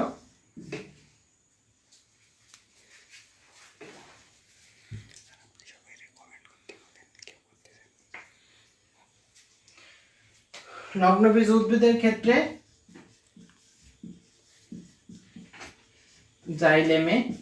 আচ্ছা, তার আগে তোমরা একটা প্রশ্নের উত্তর দাও, বলো ক্যাসপেরিয়ান স্ট্রিপ কোথায় থাকে?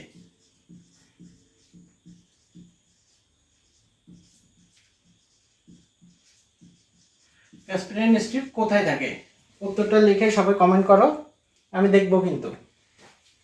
আচ্ছা, এদিকে আমি যা বলতেছিলাম, নগ্নবীজ উদ্ভিদের খুব দুঃখ, বুঝছো? নগ্নবীজ উদ্ভিদের জাইলেমে কোনো ভাই নাই,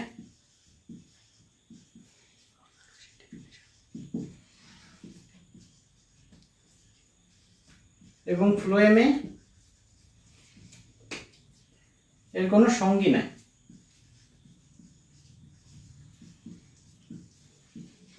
তাহলে কি, নগ্নবীজ উদ্ভিদের খুবই দুঃখ, কারণ এদের জাইলেমে এদের কোনো ভাই নাই, ফ্লোয়েমে এর কোনো সঙ্গী নাই। অর্থাৎ কি, জাইলেমে এদের ভেসেল কোষ নাই, আর ফ্লোয়েমে এদের সঙ্গী কোষ নাই। কি বললাম, নগ্নবীজ উদ্ভিদের জাইলেমে ভেসেল কোষ নাই এবং ফ্লোয়েমে সঙ্গী কোষ নাই, দু একটা ব্যতিক্রম আছে। তো লিখছো সবাই এটা, জাইলেমে ভাই নাই, ফ্লোয়েমে সঙ্গী নাই। এখন দেখো, এই যে ভেসেল কোষ, এই ভেসেল কোষ হতে পারে সরু গর্তযুক্ত এবং হতে পারে বড় গর্তযুক্ত। যদি সরু গর্তযুক্ত হয় ভেসেল কোষটা, তাকে আমরা বলি প্রোটোজাইলেম।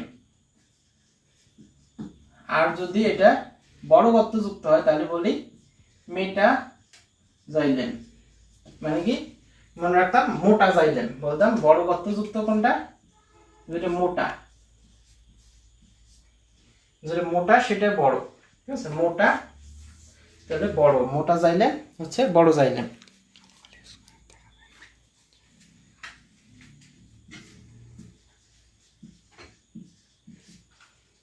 মোটা জাইলেম হচ্ছে বড় জাইলেম।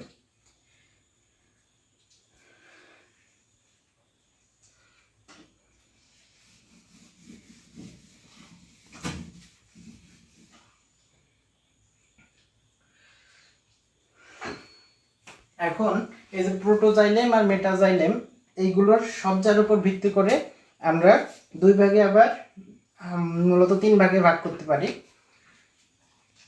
এখানে একটা খুবই মজার জিনিস,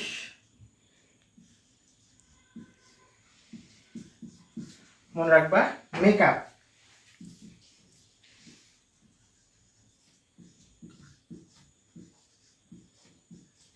মেটাজাইলেম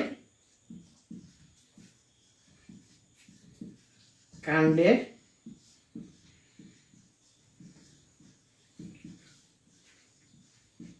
পরিধির দিকে থাকে, মেটাজাইলেম কাণ্ডের পরিধির দিকে থাকে। এই ধরনের গঠনকে বলা হয় এন্ডার্ক। তাহলে মনে রাখো, এখানে মধ্যাহ্নডয় সংযুক্তটা আছে এবং এখানেও আছে। কাণ্ডের গঠনটা হবে এন্ডার্ক, এখানে মেটাজাইলেম পরিধির দিকে আছে। এবার যদি আমি উল্টোভাবে কোশ্চেন করা হয়, তুমি যদি একটা মনে রাখো তাহলে তুমি এ ধরনের সবগুলোই পারবা। এছাড়া কোশ্চেন করানো যায় যে কেন্দ্রের দিকে, মেটাজাইলেম যদি পরিধির দিকে থাকে তাহলে কেন্দ্রের দিকে কি থাকে, প্রোটোজাইলেমটা কেন্দ্রের দিকে থাকে। তাহলে প্রোটোজাইলেম কেন্দ্রের দিকে থাকলে, মেটাজাইলেম পরিধির দিকে থাকলে সেই গঠনটাকে বলবে এন্ডার্ক। এন্ডার্ক কোথায় দেখা যায়, কাণ্ডে এন্ডার্ক দেখা যায়। যদি এর উল্টোটা হয়, মেটাজাইলেম যদি কেন্দ্রের দিকে থাকে তাহলে সেটা হবে এক্সার্ক গঠন। সেটা কি হবে, এক্সার্ক। এক্সার্ক গঠনটা কোথায় দেখা যায়, মূলে দেখা যায়, ঠিক আছে? যদি আমি তোমাদেরকে আরেকটু ক্লিয়ার বোঝানোর জন্য ছবি যদি আঁকি, মেটাজাইলেম মানে কি, বড় গর্তযুক্ত জাইলেম, এটা যদি পরিধির দিকে থাকে, পরিধির দিকে, এরপর হচ্ছে আস্তে আস্তে ছোট হতে হতে কেন্দ্রে,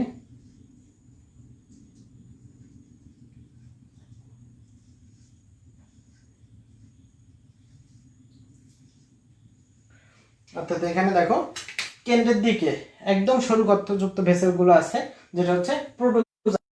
আর মেটাজাইলেম বড় গর্তযুক্ত ভেসেলগুলো আছে পরিধির দিকে। তাহলে এই ধরনের গঠনকে বলবে এন্ডার্ক। এন্ডার্ক কোথায় দেখা যায়? কাণ্ডে। সূত্র মনে রাখো সবাই, মেকআপ। তাহলে মেটাজাইলেম কাণ্ডে পরিধির দিকে গঠনকে বলবে কি? এন্ডার্ক। আশা করি সবাই ক্লিয়ার। আর এক্সাক্ট গঠনটা হবে কি? ঠিক তার উল্টো। এখানে বড় গর্তযুক্তটা থাকবে কেন্দ্রে, এর আশেপাশে আস্তে আস্তে ছোট হবে।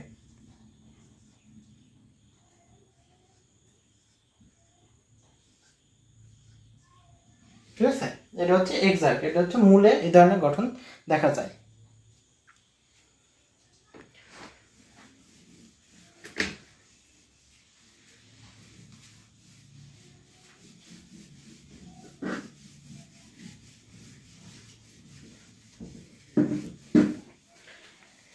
এন্ডার্ক এক্সার্কের পাশাপাশি আরো একটা গঠন আছে, যেটা হচ্ছে আছে মেসার্ক।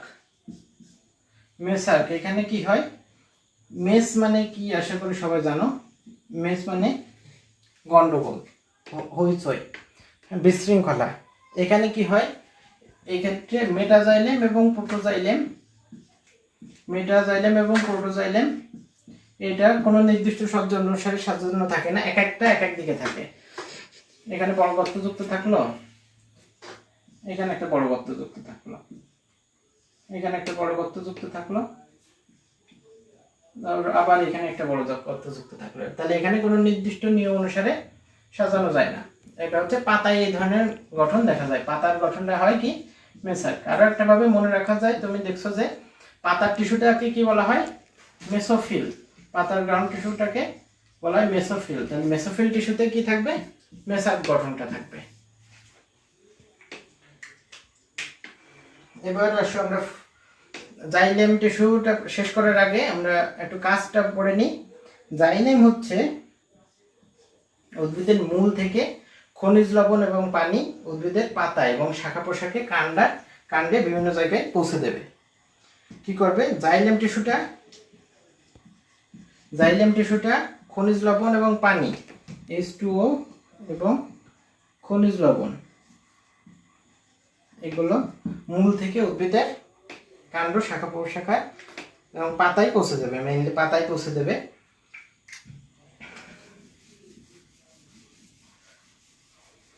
পাতায় সবুজ উদ্ভিদ কি করে? সালোক সংশ্লেষণ প্রক্রিয়ায় শর্করা জাতীয় খাদ্য তৈরি করে। এরপর ওই তৈরি করা খাদ্য টিফিন ক্যারি বাটি করে সমস্ত দেহে পৌঁছে দেওয়া হচ্ছে ফ্লোয়েমের কাজ।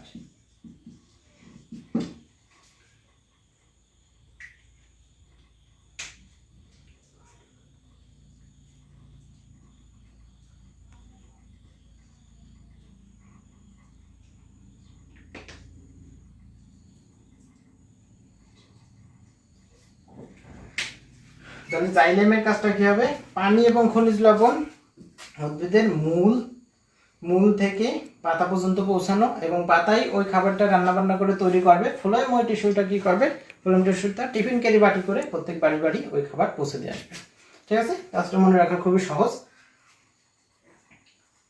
এখন আসো ফ্লোয়েম টিস্যুর অংশ কি কি আমরা শিখি। ফ্লোয়েম টিস্যুর আছে হচ্ছে সিগনল,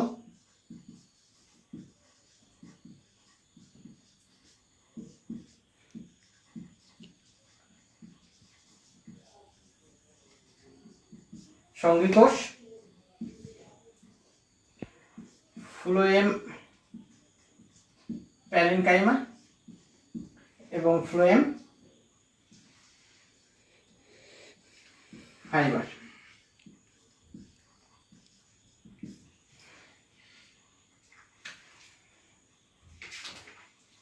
এর ভিতর একমাত্র ফ্লোয়েম ফাইবার এই কোষটাই হচ্ছে মৃত, বাকি সবাই জীবিত, সজীব। ওই ক্ষেত্রে জাইলেমের ক্ষেত্রে ছিল কি? শুধুমাত্র জাইলেম প্যারেনকাইমাটা ছিল জীবিত এবং বাকি তিনটা ছিল মৃত। এই ক্ষেত্রে মাত্র একটা মৃত, বাকি তিনটা জীবিত।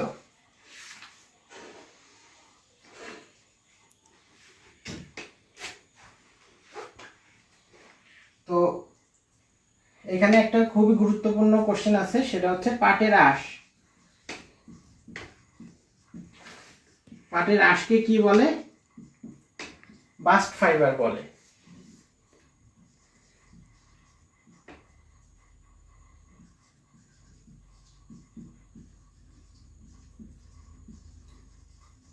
পাটের আঁশকে কি বলবে? বাস্ট ফাইবার বলবে।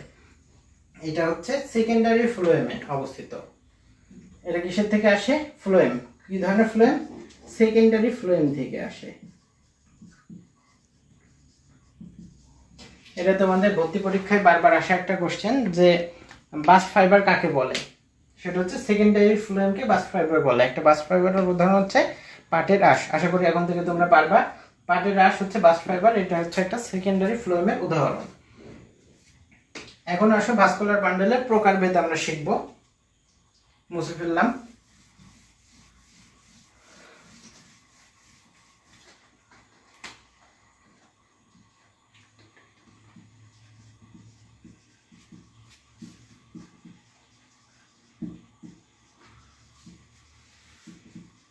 ভাস্কুলার বান্ডেল প্রধানত হচ্ছে আমরা 3 ভাগে ভাগ করি। একটা হচ্ছে সংযুক্ত, একটা হচ্ছে অরিয়, আর একটা হচ্ছে কেন্দ্রিক।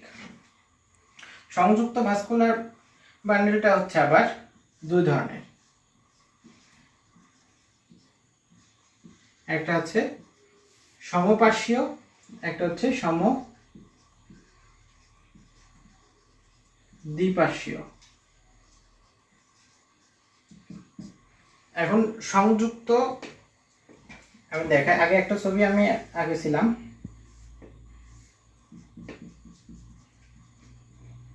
উপরের দিকে থাকে ফ্লোয়েম, নিচের দিকে থাকে জাইলেম।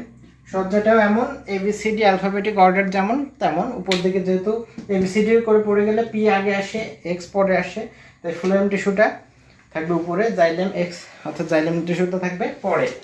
আর দুটার মাঝখানে থাকবে কি? সি, ক্যাম্বিয়াম টিস্যুটা থাকবে।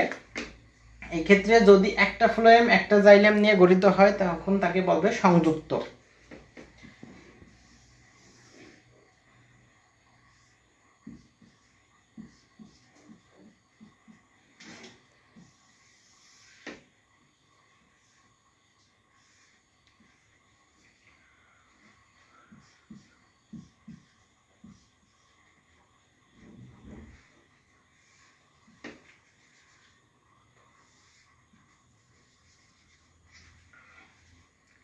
এক্ষেত্রে দেখো, সমপার্শ্বীয় ভাস্কুলার বান্ডেলটা আবার 2 ধরনের হতে পারে। একটা মুক্ত এবং অন্যটা বদ্ধ। এখন আমি তোমাদের কাছে ক্লিয়ার করে বলি, যখন জাইলেম এবং ফ্লোয়েম একসাথে অবস্থান করে তখন তাকে বলা হয় সংযুক্ত ভাস্কুলার বান্ডেল। জাইলেম আর ফ্লোয়েম এভাবে একসাথে যখন অবস্থান করবে, এই 3টা ছবি আছে বইতে, তখন একে বলবে হচ্ছে সংযুক্ত ভাস্কুলার বান্ডেল। এখন যদি একটা জাইলেম একটা ফ্লোয়েম, একটা জাইলেম একটা ফ্লোয়েম এই অবস্থায় যদি থাকে, তাহলে সেটা হবে সমপার্শ্বীয়। সমপার্শ্বীয় অর্থাৎ 2 পাশে একটা একটা করে আছে, অর্থাৎ 2টা পরিমাণই সমান। কিন্তু যদি একটা মাত্র জাইলেম এবং 2 পাশে 2টা ফ্লোয়েম থাকে, তখন তা বলবে সমদ্বিপার্শ্বীয়। দ্বি মানে 2, তাহলে 2টা ফ্লোয়েম থাকবে, এর কারণে এটার নাম হবে সমদ্বিপার্শ্বীয়। এবার আসো মুক্ত আর বদ্ধ। সমপার্শ্বীয়র ভিতর মুক্ত আর বদ্ধ 2টা ভাগ আছে। দেখো, সি অর্থাৎ ক্যাম্বিয়াম, যেখানে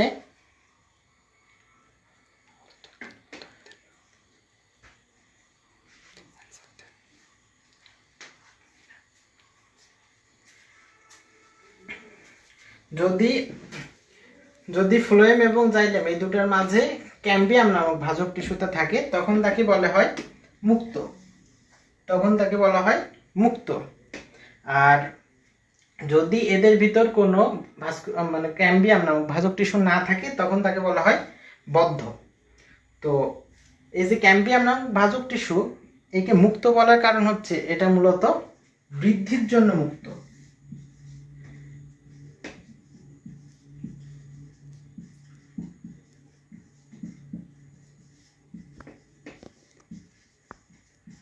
বৃদ্ধির জন্য মুক্ত বলতে এখানে আগে আমি উদাহরণটা বলি যে মুক্ত ভাস্কুলার বান্ডেল উদাহরণ আছে কি,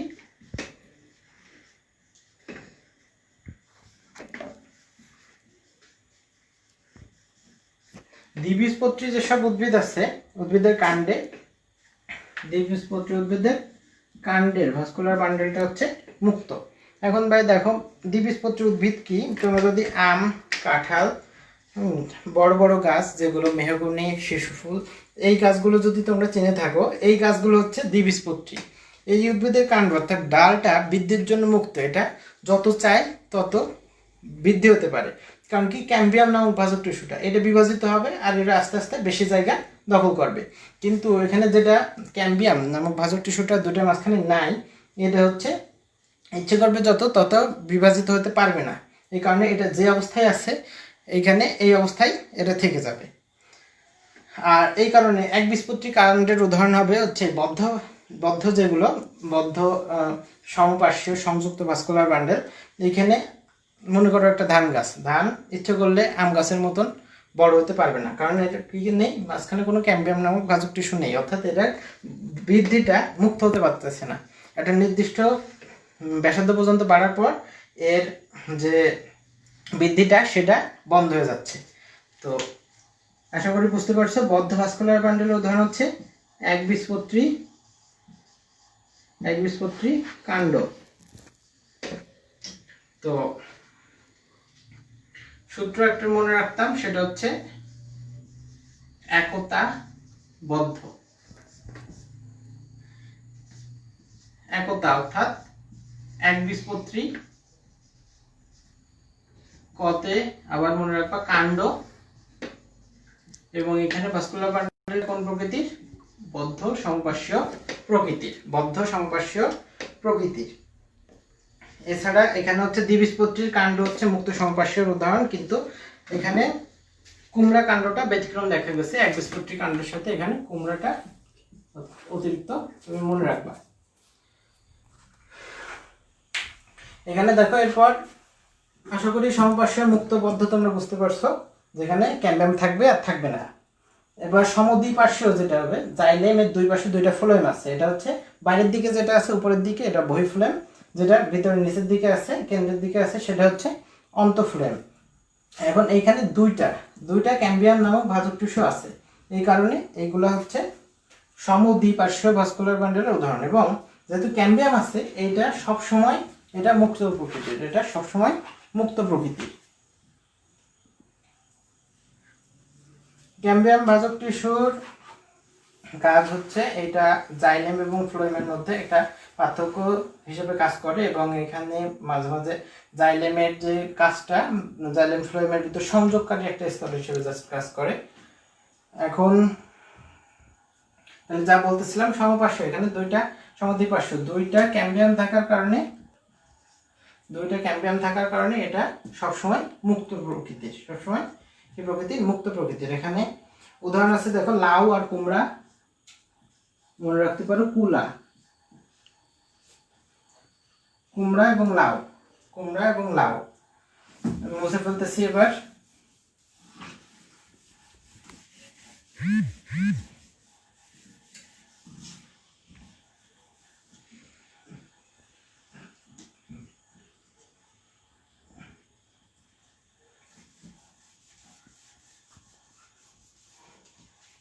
অডিও, এইখানে একটা কথা মনে রাখলেই হয়, শুধু মূল, এবং শুধু মনে রাখলেই হয় না, এটার উপর আমি যতগুলো স্টার দেবো ততই কম। তোমাদের হাসান স্যারের বইতেও অনুশীলনীতে একটা মাত্র জ্ঞানমূলক প্রশ্ন আছে, এবং ওইটাও হচ্ছে যে মূলে ভাস্কুলার বান্ডেল কি ধরনের, মূলে ভাস্কুলার বান্ডেল অডিও, মূলে ভাস্কুলার বান্ডেল অডিও। অডিওটা কি একটু বোঝার চেষ্টা করি। মনে করো এটা একটা জাইলেম, একটা ফ্লোয়েম, একটা জাইলেম,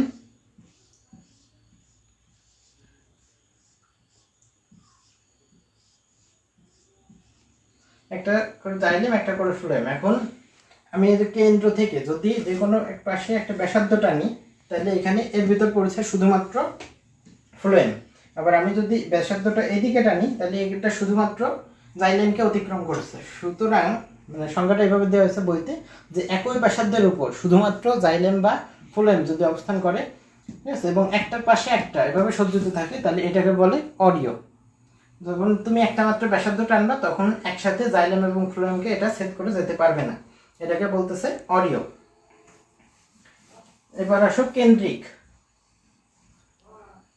কেন্দ্রিক ভাস্কুলার বান্ডেলটা হচ্ছে দুই রকম হতে পারে।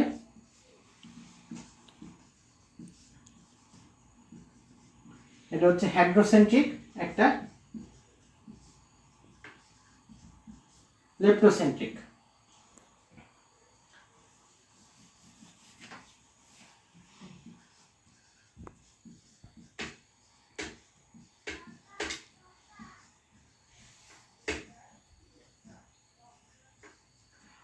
হাইড্রোসেন্ট্রিক যে ভাস্কুলার বান্ডেলটা, সেন্ট্রিক কতটা আসছে থেকে, সেন্টার থেকে। সেন্টার মানে কি কেন্দ্র, তোমরা জানো। হাইড্রো, হাইড্রো থেকে মনে রাখবা হচ্ছে হাইড্রো, আর হাইড্রো থেকে মনে রাখা যায় পানি। দেখো জাইলেম আর ফ্লোয়েম এর ভিতর কার কাজ পানি পরিবহন করা? সবাই নিশ্চয়ই বুঝতে পারতেছ, জাইলেম আর ফ্লোয়েম এর ভিতর কার কাজ পানি পরিবহন করা? নিশ্চয়ই জাইলেমের কাজ। তাইলে পানি অর্থাৎ যেটা পানি কেন্দ্রিক তার মানে সেটা কি জাইলেম কেন্দ্রিক। অর্থাৎ এখানে জাইলেমটা থাকবে ভিতরে এবং পাশে থাকবে ফ্লোয়েমটা। এবং যেটা লেপ্টোসেন্ট্রিক এটা নিশ্চয়ই হবে রুলটা, অর্থাৎ এখানে ফ্লোয়েমটা থাকবে কেন্দ্রে এবং পাশে থাকবে জাইলেম। তাহলে হাইড্রোসেন্ট্রিক, হাইড্রো মানে হাইড্রো পানি, তাহলে পানি পরিবহন করা জাইলেমের কাজ। তাহলে হাইড্রোসেন্ট্রিক মানে পানি কেন্দ্রিক মানে জাইলেম কেন্দ্রিক। আর লেপ্টোসেন্ট্রিক এটা হচ্ছে ফ্লোয়েম, তাহলে উল্টোটা, ফ্লোয়েম থাকবে কেন্দ্রে আর চারপাশে থাকবে জাইলেমটা। এখানে উদাহরণ দেখো, টেরিস এবং হচ্ছে লাইসোপোডিয়াম, লাইকোপোডিয়াম, এবং এটা লেপ্টোসেন্ট্রিকের উদাহরণ আছে হচ্ছে ড্রাসিয়েনা, এবং আরেকটা উদাহরণ তোমাদের বইতে নাই, তোমরা একটু লিখে নাও, ইয়াক্কা। ঠিক আছে, তাহলে এই হচ্ছে ভাস্কুলার বান্ডেল পড়া মোটামুটি শেষ।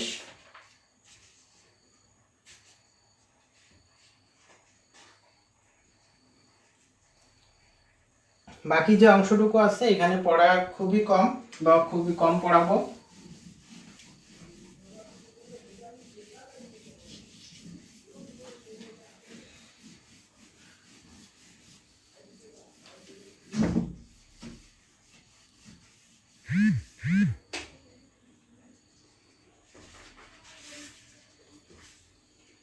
একটা লাইন আছে তোমাদের বইতে যে নাইট্রোজেন জাতীয় খাদ্য ছাড়া অন্যান্য খাদ্য সঞ্চয় করা পেরিসাইকেল বা পরিচক্রের কাজ।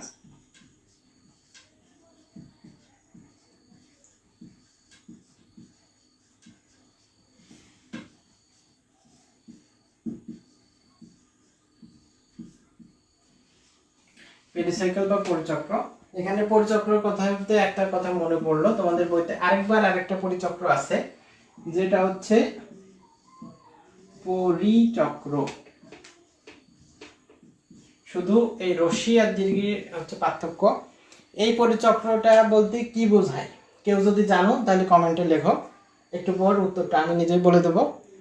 হ্যাঁ স্যার, দেখো এখন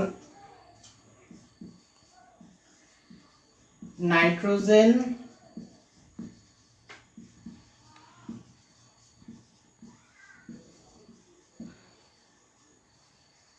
জাতীয় খাদ্য ছাড়া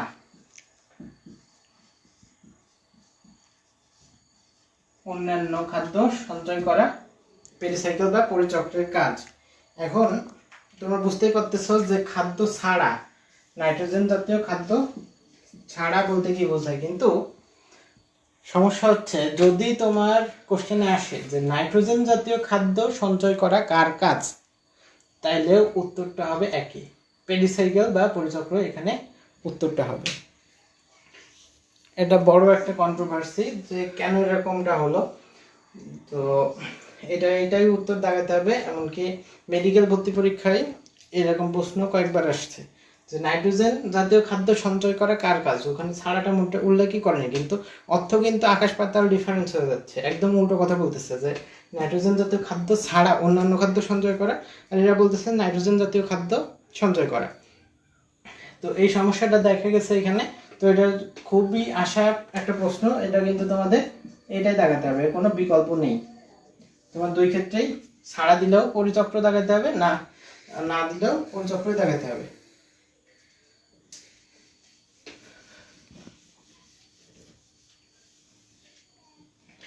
এছাড়া দেখো আরেকটা কথা লেখা আছে, কচু মূলে মজ্জাটা বড় থাকে। শুধু কচু মূলে নয়, যে কোনো একবীজপত্রী মূলে মজ্জাটা বড় হিসেবে থাকবে। এছাড়া তোমাদের বইতে একবীজপত্রী মূল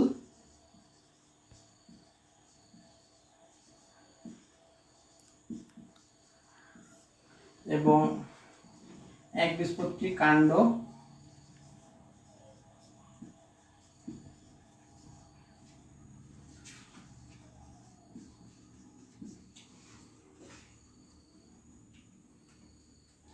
দুইটা প্রশ্ন থাকে, দুইটা বৈশিষ্ট্য আছে কিছু, এটা গ বা ঘ নাম্বারের সৃজনশীলের জন্য অনেক ইম্পর্টেন্ট।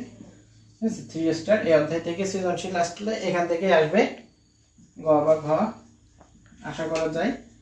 আর আর এর আগে যে ভাস্কুলার বান্ডেলের শ্রেণী বিভাগটা দেখালাম, যে সংযুক্ত অডিও এবং হচ্ছে সংযুক্ত অডিও কেন্দ্রিক, ওই ভাস্কুলার বান্ডেলের শ্রেণী বিভাগটা উদাহরণ সহ ওটা হচ্ছে সৃজনশীলের জন্য খুব বেশি ইম্পর্টেন্ট। এখন একবীজপত্রী মূলের কিছু কিছু বৈশিষ্ট্য আমি তোমাদেরকে বলি।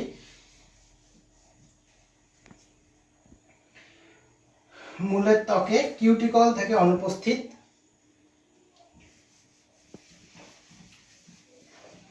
কিউটিকল অনুপস্থিত অর্থাৎ একটা নাবোধক বৈশিষ্ট্য। এখানে এককোষী রোম আছে, একটা থাকতে পারে এককোষী আর একটা থাকতে পারে বহুকোষী, তাইলে একরে নিশ্চয়ই আমরা মাইনাস দেব, বহু থাকলে আমরা প্লাস দিতাম। আবার এখানে অধঃত্বকও অনুপস্থিত। আবার বিভিন্ন স্তরে বিন্যস্ত নয়, এখানেও শেষে নয় রয়েছে, এখানেও হচ্ছে নেগেটিভ। তাছাড়া পরিচক্র মাত্র এক সারি কোষ দ্বারা গঠিত, এখানে এক থাকার কারণে এটাও নেগেটিভ। ঠিক আছে, তাহলে মূলের বৈশিষ্ট্যগুলো হচ্ছে মূলত নাবোধক, নেই নেই নেই। আর কাণ্ডের বৈশিষ্ট্যগুলো হবে এর উল্টা। তো এখানে আরেকটা জিনিস দেখা যাচ্ছে, মূলের ক্ষেত্রে ভাস্কুলার বান্ডেলটা কি হবে, অডিও হবে। আমি আগেই বলছি যে অধ্যায়ের সবচেয়ে বেশি ইম্পর্টেন্ট একটা অবজেক্টিভ, যেটা তোমাদের অনুশীলনতেও দেওয়া আছে, মূলের ভাস্কুলার বান্ডেলটা কি অডিও, সবসময় অডিও। এবং এখানে যে গঠনটা থাকে সেটা হচ্ছে এক্সার্ক, মূলের গঠনটা থাকে এক্সার্ক, কাণ্ডে ছিল এন্ডার্ক, মনে আছে মেকআপ, অর্থাৎ মেটাজাইলেম কাণ্ডের পরিধির দিকে থাকে, এক্সাক্ট মূলে হচ্ছে এটার উল্টো। তাছাড়া আরেকটা বিশেষ বৈশিষ্ট্য আছে হচ্ছে জাইলেম বা ফ্লোয়েম টিস্যুর গুচ্ছের সংখ্যা এখানে 6-এর অধিক, একবীজপত্রীতে থাকবে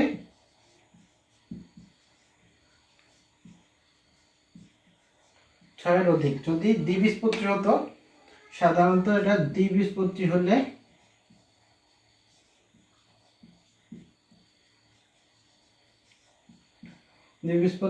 দুই থেকে 4টা হতো।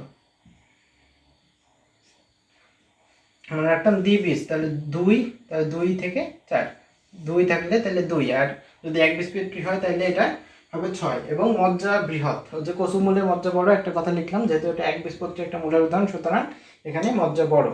তাইলে অর্থাৎ সহজে বলতে গেলে একবীজপত্রী মূলের বৈশিষ্ট্য হচ্ছে সব মোটামুটি নাবোধক। এছাড়া মনে রাখবা মূলের ভাস্কুলার বান্ডেলটা অডিও। এখানে মূলের যে গঠনটা হবে অর্থাৎ ওটা এক্সাক্ট, ওটা মেকআপ থেকে মনে রাখতে পারবা। তোমার মেটাজাইলেম কাণ্ডে পরিধির দিকে থাকে, তাহলে এটা এন্ডার্ক, তাহলে এটা হচ্ছে তার উল্টো কথাটা আসবে। এখানে মেটাজাইলেম কি থাকবে কাণ্ডে, মেটাজাইলেম মূলের থাকবে কেন্দ্রের দিকে। এবং প্রোটোজাইলেম, ওটা উল্টা দিলে হয়ে যাচ্ছে।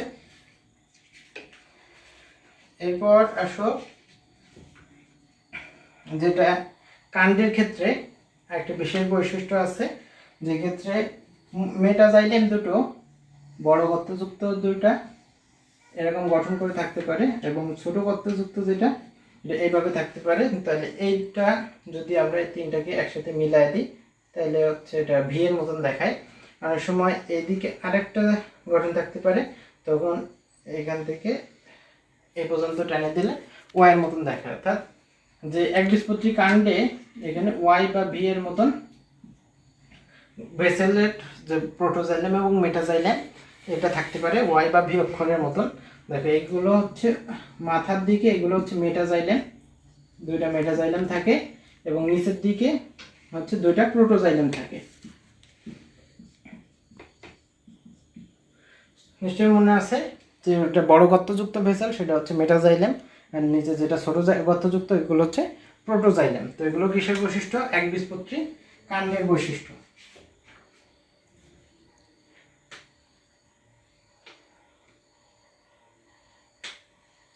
এখানে গ্রাউন্ডের শুরুতে কাণ্ডের ক্ষেত্রে ভাস্কুলার বান্ডেলগুলো গ্রাউন্ডের শুরুতে বিক্ষিপ্তভাবে বিভিন্ন জায়গায় ছড়ানো থাকে।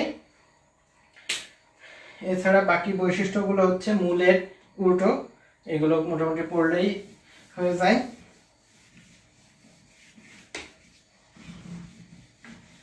লাস্টে আরেকটা জিনিস পড়াবো, এটাই লাস্ট টপিক, অর্থাৎ শেষের মুখে আমরা মূল এবং কাণ্ডের পার্থক্য। এখানে পার্থক্য করলে কিন্তু মূলত চারটা পার্থক্য করা যায়, যে একবীজপত্রী কাণ্ড, একবীজপত্রী মূল, দ্বিবীজপত্রী কাণ্ড, দ্বিবীজপত্রী মূল। তো আমরা শুধু মূল আর কাণ্ডের পার্থক্য পড়তেছি, এখানে একবীজপত্রী দ্বিবীজপত্রী আমরা হিসাবে আনতেছি না। এখানে দেখো সহজে বললে মূলের ক্ষেত্রে হচ্ছে নেগেটিভ বৈশিষ্ট্যগুলো, কাণ্ডের ক্ষেত্রে হচ্ছে পজিটিভ বৈশিষ্ট্যগুলো। মূল ত্বকে সাধারণত কিউটিকল থাকে না, যেটা কাণ্ড ত্বকে কিউটিকল থাকে। মূল রং হচ্ছে সর্বদা এককোষী হয়, কাণ্ড রং বহুকোষী হয়। তাহলে মূলে নিশ্চয়ই আমরা এক, এ কারণে মাইনাস দেবো, কাণ্ডকে প্লাস দেব। পত্ররন্ধ্র, মূল ত্বকে সাধারণত পত্ররন্ধ্র বা স্টোমাটা থাকে না, কিন্তু কাণ্ড ত্বকে পত্ররন্ধ্র মানে স্টোমাটা থাকে। কর্টেক্স, কর্টেক্স হচ্ছে মূলের কর্টেক্স তুলনামূলক বড় হয়, এটা হচ্ছে একটা উল্টো বৈশিষ্ট্য, মূলের কর্টেক্সটা বড়, কাণ্ডের কর্টেক্সটা ছোট। তাহলে এটা হচ্ছে কর্টেক্সটা হচ্ছে তোমার একটু উল্টো হবে, এটা মনে রাখতে হবে কষ্ট করে। অধঃত্বক, মূলে সাধারণত অধঃত্বক থাকে না, মূলে অনুপস্থিত, কিন্তু কাণ্ডে অধঃত্বক উপস্থিত, অর্থাৎ কাণ্ডে আবার পজিটিভ, মূলে আবার নেগেটিভ বৈশিষ্ট্য পাচ্ছে। কিন্তু অন্তত্বক, অন্তত্বক হচ্ছে মূলের ক্ষেত্রে অন্তত্বকের প্রাচীরটা স্থূল থাকে, অর্থাৎ এখানে হচ্ছে আরো একটা পজিটিভও পাবে, কিন্তু এখানে অধঃত্বকটা পাতলা থাকে। তাহলে এই দুটো হচ্ছে উল্টো বৈশিষ্ট্য আছে। আর মূলে আমরা জানি সবসময় ভাস্কুলার বান্ডেলটা কি হবে? অডিও, মূলে অডিও, মূলে অডিও। ভাস্কুলার বান্ডেল এখানে হচ্ছে আমরা জানি মূলের গঠনটা এক্সাক্ট, এবং পরিচক্র এর হচ্ছে এক স্তর বিশিষ্ট, আর পরিচক্র কাণ্ডের ক্ষেত্রেও বহু স্তর বিশিষ্ট হবে, এই কারণে পজিটিভ বৈশিষ্ট্য প্লাস, মূলের ক্ষেত্রে মাইনাস। তো এই ছিল আজকের ক্লাসে, আশা করি তোমাদের সবার ভালো লাগছে। আচ্ছা, এছাড়া তোমাদেরকে একটু বলার দরকার বিভিন্ন পরামর্শ বা পড়ার কৌশল। আমি তখন যে বিষয়টা বলতে চাচ্ছিলাম যে বায়োলজি হয়তো অনেকেই মনে করে যে পুরোটাই মুখস্থ বিষয় বা পড়ার বোঝার কিছু নেই, কিন্তু বায়োলজিতেও অনেক কিছু বোঝার আছে ভাই, বিশেষ করে জুওলজিতে।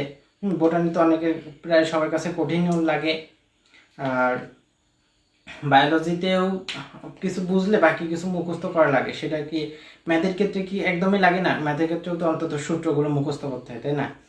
তো এরকম বায়োলজিতেও যে একেবারে বোঝার কিছু নেই তার ধারণাটা ঠিক না। আর বায়োলজি পড়ার ক্ষেত্রে তোমাদের যে সবার যে মেইন সমস্যাটা হয় সেটা হচ্ছে এই ইংরেজি শব্দগুলো নিয়ে কিছু কঠিন কঠিন নাম থাকে, এইগুলো খুব বেশি কঠিন হয় না যদি তোমরা বুঝে মোটামুটি পড়ো। এই যে কিওয়ার্ডের কথা আমি আজকে 2-3 বার বলার চেষ্টা করছি। কিওয়ার্ডগুলো যদি তোমরা কিছু জেনে রাখো তাইলে অনেক পড়াটা সহজ হয়ে যায়। যেমন আমি কিছু কিছু উদাহরণ তোমাদের এখন বলতেছি। মাইক্রো, মাইক্রো শব্দের অর্থ হচ্ছে ক্ষুদ্র। ম্যাক্রো মানে হচ্ছে বড়, ঠিক আছে। যদি আমি বলি লেমা, লেমা বলতে বোঝায় কোনো কিছু আগে শব্দ থাকে, বলতে আবরণকে বোঝায়। দেখো প্লাজমা লেমা, তোমরা একটা নাম শুনছো। সার্কোলেমা, পেশিকোষের যে আবরণের নাম, তার নাম সার্কোলেমা, ঠিক আছে। এরকম তোমরা অনেক কিছু লেমা দিয়ে যুক্ত পাবা। এছাড়া দেখো যদি থাকে আইটিস, তার মানে কি প্রদাহ। যদি আমি বলি সেলুলাইটিস, তাহলে কি সেলের প্রদাহ, কোষের প্রদাহ। যদি বলি ওটাইটিস মানে কি কানের প্রদাহ। তো এরকম কিছু শব্দ মনে রাখলে তোমরা সহজেই বায়োলজি পড়ে মজা পাবা, এবং কঠিন শব্দটা তখন কঠিন মনে হবে না, দেখবা যে অর্থ করলেই মিলে যাচ্ছে জিনিসটা। এছাড়া